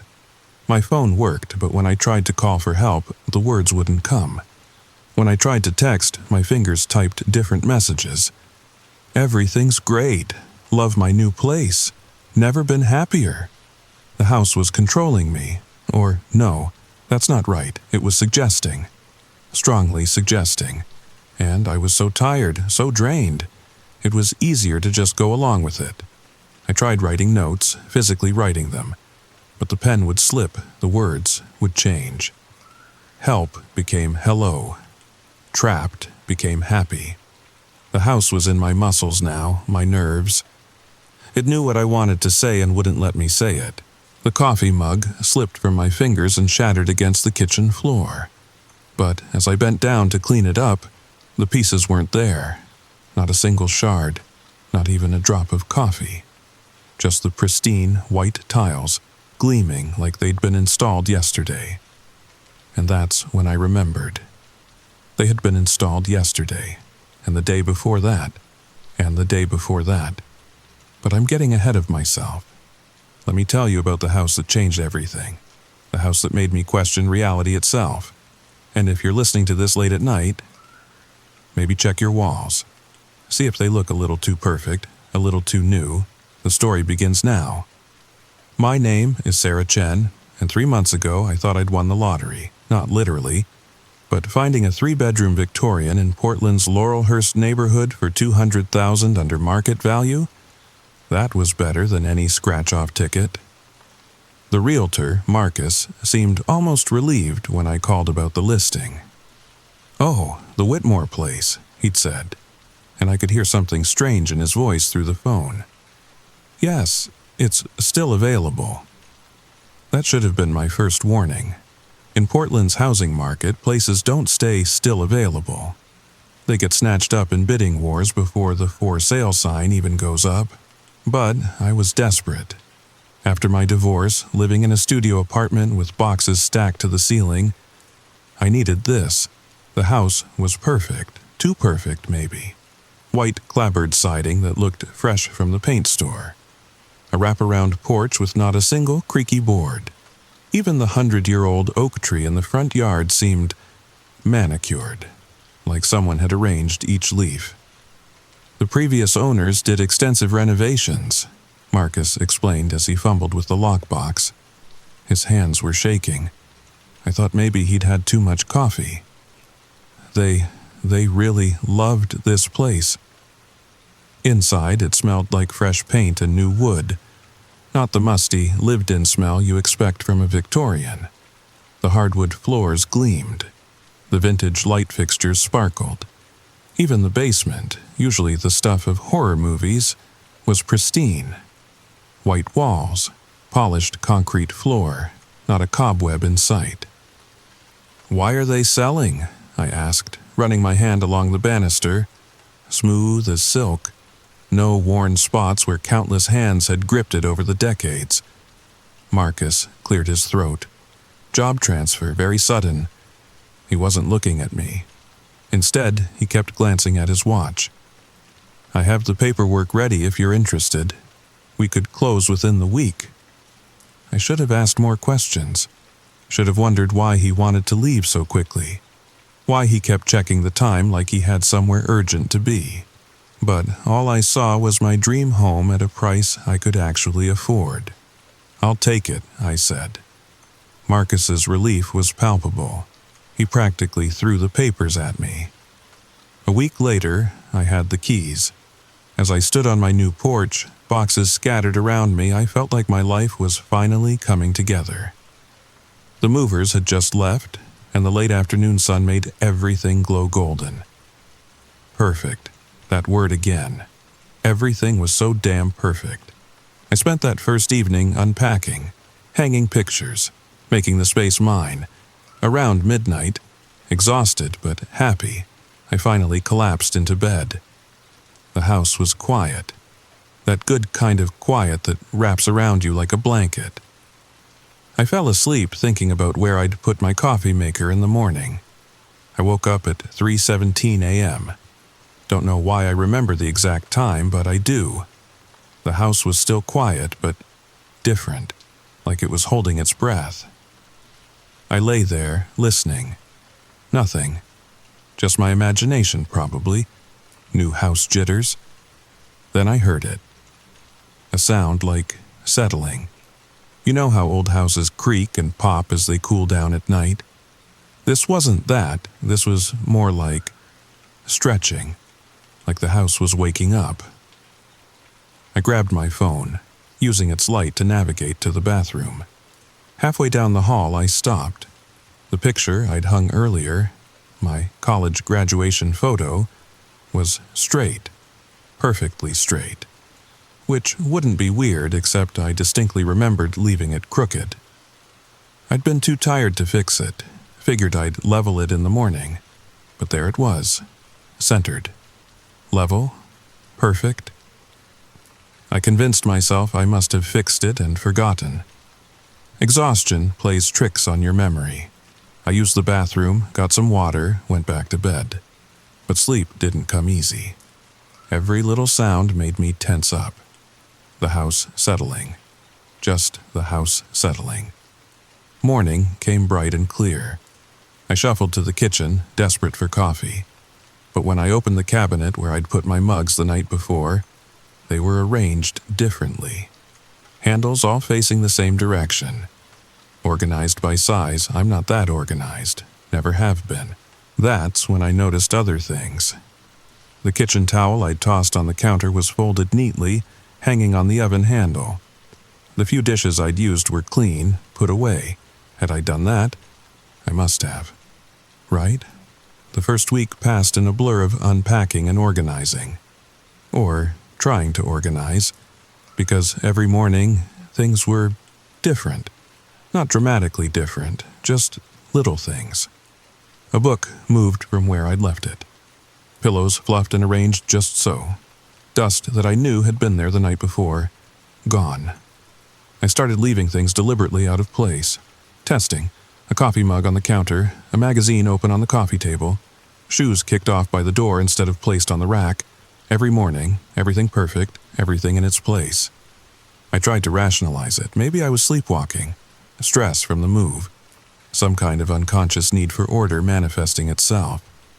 I even set up my phone to record myself sleeping. The footage showed nothing. Just me, dead to the world, while somewhere in the house, things moved. That's when things got stranger. I'd started a journal, old habit from therapy after the divorce. Every night, I'd write down what I'd noticed, what had changed, what felt wrong. But when I'd go back to read previous entries, they were different. My handwriting, sure, but saying different things. Had a wonderful day. The house feels so welcoming. Best decision I ever made. I knew I hadn't written those words. I started hiding the real journal. Under the mattress. Behind books. In the freezer once. Didn't matter. Every morning, the fake entries were there, and my real ones were gone. Then came the morning I found the room. I'd lived there almost a month and thought I knew every inch of the house. 3 bedrooms, 2 baths, kitchen, living room, dining room, study. But that morning, there was a door in the upstairs hallway that hadn't been there before. Or had it? The more I stared at it, the more familiar it seemed. Like it had always been there and I'd just forgotten. The door was painted the same white as the walls. Easy to miss, the knob was crystal, old-fashioned. When I turned it, it opened to a small room, empty except for a rocking chair facing the window. The chair was moving, slightly, like someone had just gotten up. I backed out, closed the door, went downstairs, made coffee with shaking hands. When I went back up, the door was gone. Solid wall. I ran my hands over it, no seams. No sign a door had ever existed. But I could hear the chair, through the wall, still rocking. By the third week, I'd started noticing the neighbors. Not unusual in itself. Portland's full of friendly, nosy neighbors. But these weren't bringing casseroles or introducing themselves. They were watching. Mrs. Patterson from across the street, always at her window when I left for work. The young couple next door, pretending to garden, but really studying my house. Even the mailman lingered, looking up at the windows like he expected to see something. I tried talking to them, casual conversations. Beautiful day. Love what you've done with the garden. I hadn't done anything with the garden. It maintained itself like everything else. They'd smile, nod, but their eyes were always worried. Finally, Mrs. Patterson broke. I'd caught her staring again and marched across the street. "Is everything all right?" I asked. "You seem concerned about something." She looked around nervously, then pulled me close. Her perfume was overwhelming. Gardenias and something medicinal. "How are you sleeping, dear?" she whispered. "Fine," I lied. I hadn't slept well since moving in, too busy wondering what would be different when I woke up. "Any dreams?" "No, why?" She gripped my arm. Her fingers were cold despite the warm day. The Whitmores had dreams, terrible dreams about the house, about what it wanted. What it wanted? But she was already backing away, shaking her head. "I've said too much. Just be careful.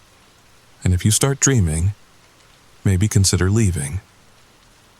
That night, I couldn't stop thinking about her words.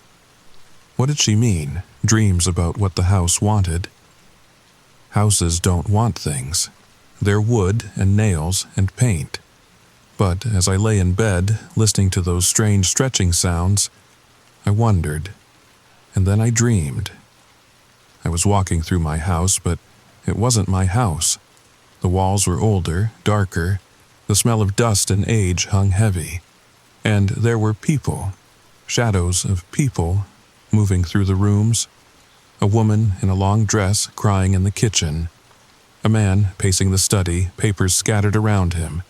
Children playing in the halls, their laughter echoing strangely.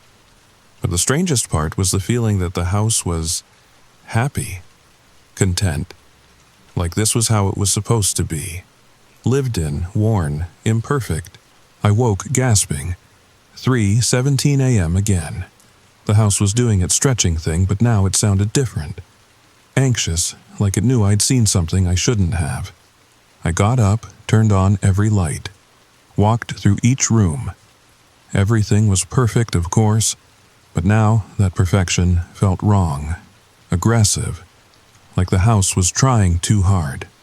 In the study, a room I'd barely used, I found something, a photo album, tucked behind other books on the shelf. Not mine. Must have belonged to the previous owners. I flipped through it. The Whitmores. A happy family. 2 kids, a dog, normal photos, birthday parties, Christmas mornings, first days of school. But as the photos progressed, something changed. The family looked tired, worn. In the background of each shot, the house looked newer, fresher, like it was feeding on them somehow. The last photo made me drop the album. It was the Whitmores standing on the front porch. They looked exhausted, hollow, and behind them, reflected in the window, was that a face? Something watching from inside the house? I picked up the album with shaking hands, looked closer. No, Just a trick of the light, had to be, but I couldn't sleep after that. I sat in the kitchen drinking coffee, waiting for dawn. When the sun finally came up, I did something I should have done weeks ago. I researched the house. The records were confusing. Ownership seemed to change every few years. Sometimes every few months.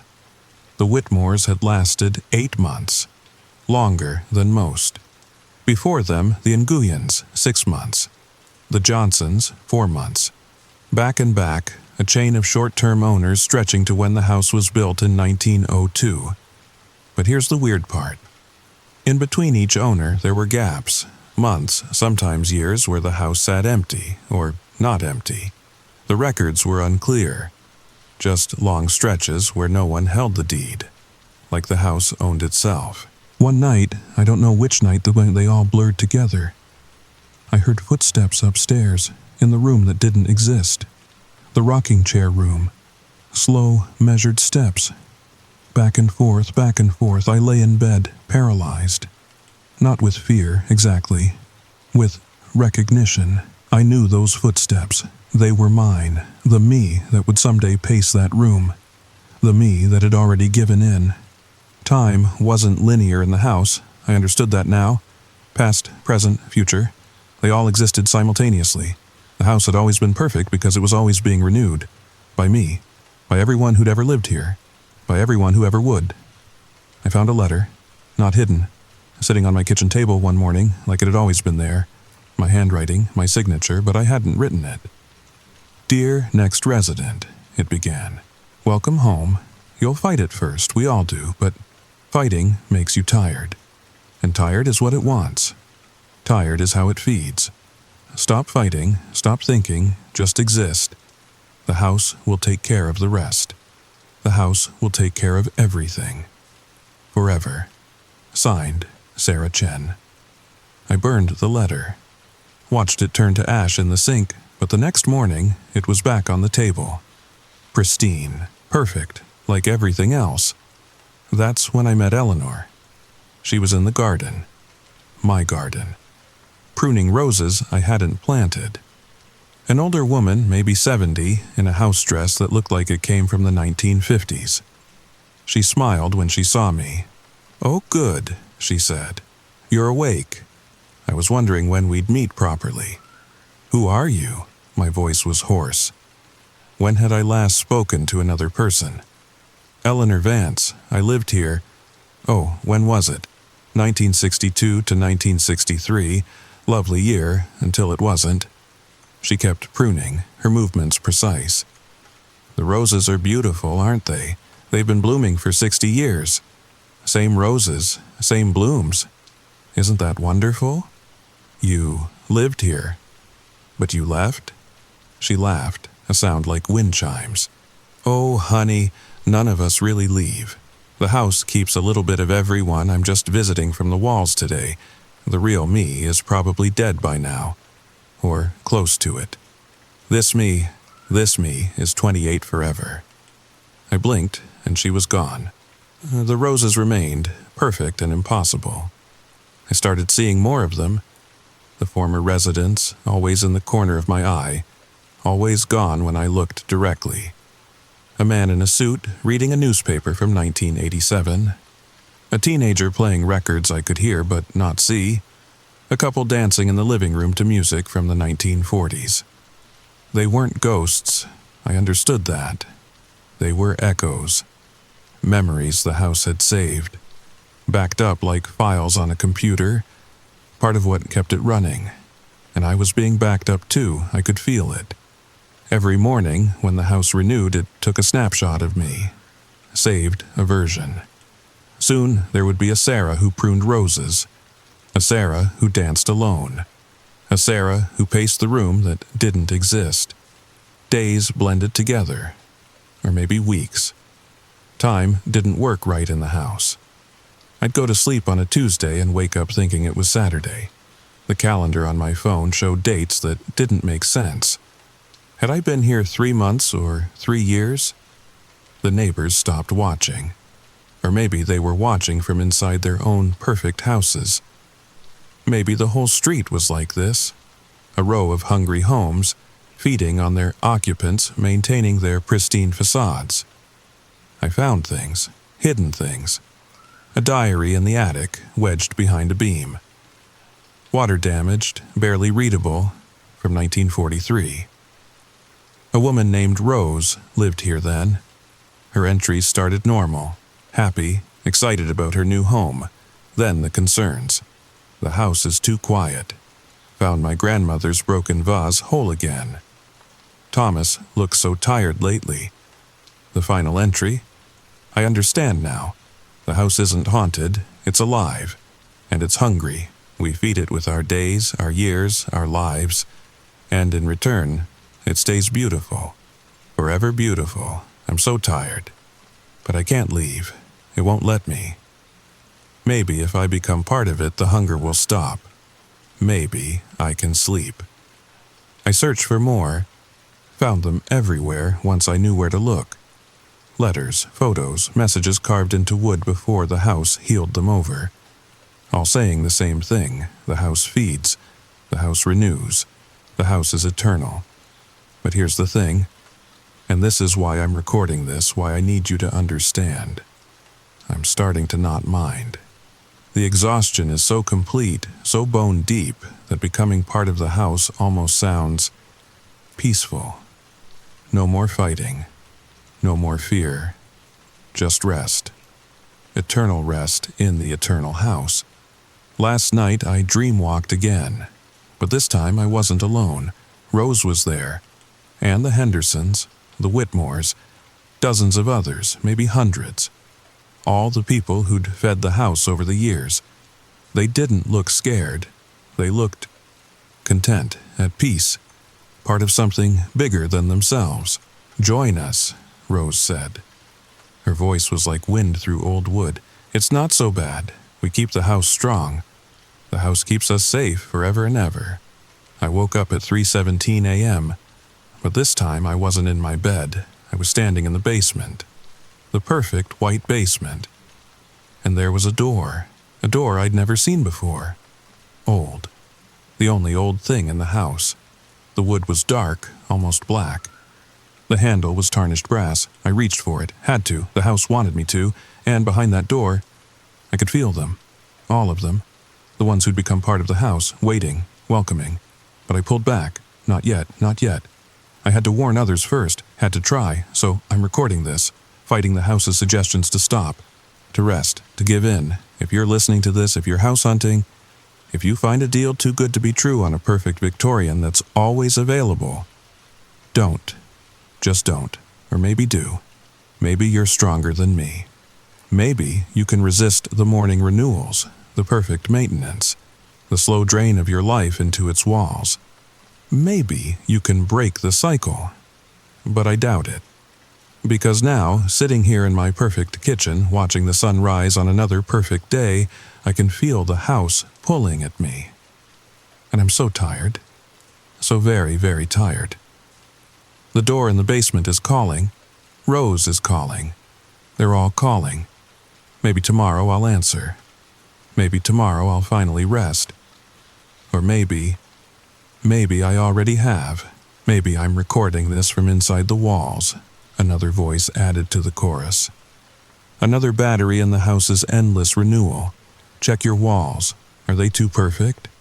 Does your house heal itself in the night? Do you wake up tired no matter how long you sleep? It might already be too late. It might... Wait. Let me tell you what happened next, because it's important. Because you need to understand how deep this goes. I decided to research the land. Not just the house, the land itself. What I found in the city archives made my blood run cold. Before the house was built in 1902, this was cemetery ground. Fairview Cemetery. Moved in 1899 to make room for development. They relocated the headstones. The bodies? Records were unclear. But that wasn't the worst part. The worst part was the newspaper clipping from 1901 about the architect who designed the house.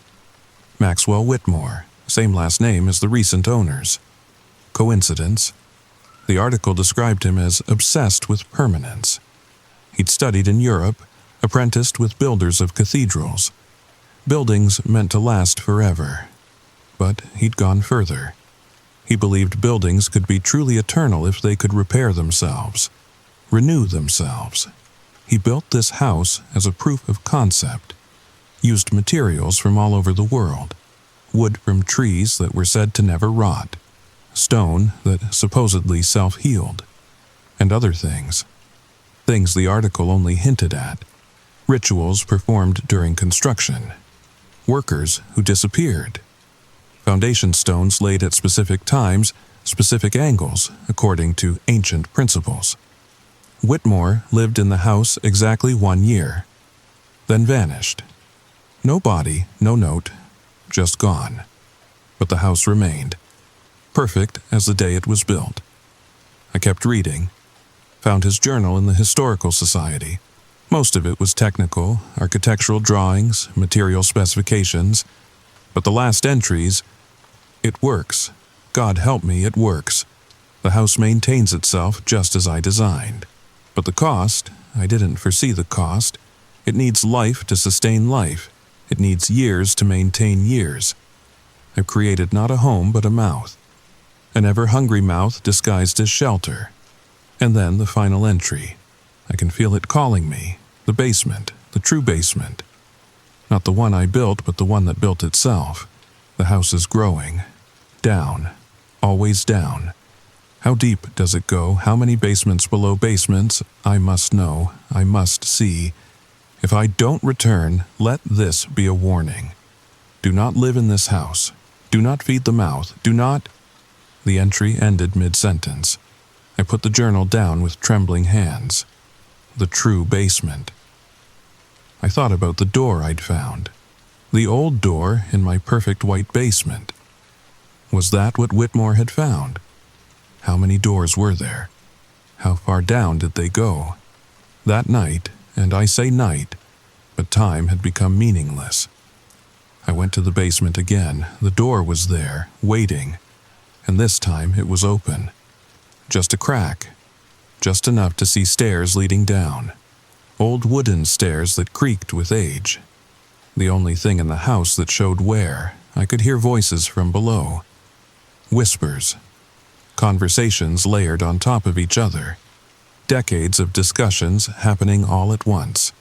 And below that, deeper still, a sound like breathing. Like the house itself was breathing. I started down the stairs. The first landing opened to another basement. Older. Brick walls instead of concrete. Gas lamp fixtures instead of electric. And doors. So many doors. Each one different. Each one from a different era. Behind one door, I heard typing. A typewriter clacking away. Behind another, children singing. A third held the sound of construction. Hammering. Sawing. Building. I kept going down. The stairs changed. Wood to stone. Stone to something else. Something that felt organic under my feet, like walking on massive ribs. The second landing, more doors. These were older, much older, before the house, before Whitmore. Whatever was down here, it had been here long before 1902. The cemetery wasn't the beginning. It was just another layer. I heard my name, from behind one of the doors. My voice, talking to someone, laughing. I sounded happy, I sounded young. I pressed my ear to the door. Been here 40 years now, my voice was saying. Or is it 50? Doesn't matter. The house keeps me comfortable. Keeps me company. All of us, really. One big happy family. I jerked back. 40 years, but I'd only been here. How long had I been here? The stairs continued down. I followed, had to. The house wanted me to see, wanted me to understand. The third landing was different. No doors here, just walls, but the walls were transparent. Like looking through amber, and inside, people, dozens of them, hundreds. Standing perfectly still, eyes closed, preserved. The oldest ones were barely recognizable as human. They'd been here so long they'd started to merge with the house itself. Faces in the wood grain. Hands becoming support beams. And they were all connected. Thin threads of light running between them, up through the ceiling, spreading through the entire house. The battery system, the power source, life force flowing from the preserved to the house above. At the center of it all was a man in a Victorian suit, Maxwell Whitmore. His eyes opened when I approached. Just his eyes. The rest of him was frozen, part of the architecture now. "You see," he whispered. Somehow I could hear him perfectly. "You see what I built, what I found, what found me. The house isn't alive. It's the mouth of something that is. Something that's been here forever. Waiting, feeding, growing. What is it? Does it matter? Call it what you want. God, devil, alien, parasite. It's older than names, older than words. It just is, and now you're part of it. We're all part of it." I ran, up the stairs, through the basements, past the doors. But when I reached my basement, my perfect white basement, the old door was gone. Solid wall, like it had never existed. But I knew it was there, waiting. It would open again when the house decided I was ready, when I was tired enough, drained enough, when I'd make a good addition to the collection. I understood now why the neighbors watched. They were waiting to see how long I'd last. Taking bets, maybe. Or maybe they were just remembering their own fights, their own discoveries, before they gave in, before they moved to houses of their own. Other mouths, other feeders, the whole neighborhood, the whole city maybe. How many perfect houses were there? How many mouths? How deep did they all go? Wait, do you hear that? That stretching sound? That's not coming from my recording. That's coming from your house, your walls, right now, while you're listening. 3:17 a.m. Check your clock. It's always 3:17 a.m. when they feed. Sweet dreams. Recording ends. But here's what they didn't tell you in the recording. I found it. The recording. In my new house. My perfect Victorian in Portland's Laurelhurst neighborhood. The one I got for such a good price. The one where I wake up every morning at 3:17 a.m. to the sound of stretching. The recording was in the basement, behind a door that shouldn't exist. A door I can't stop thinking about. A door that calls to me. And I'm starting to understand why Sarah stopped recording, why she gave in. Because the house, it's not evil, it's just hungry, and we all have to eat. Don't we? So, tell me, how does your house look this morning? Too perfect? Too new? Check the comments below, if you can still type, if the house lets you. And remember to subscribe. Someone needs to warn the others. Someone needs to keep the story going, before we all become part of the walls. Sweet dreams.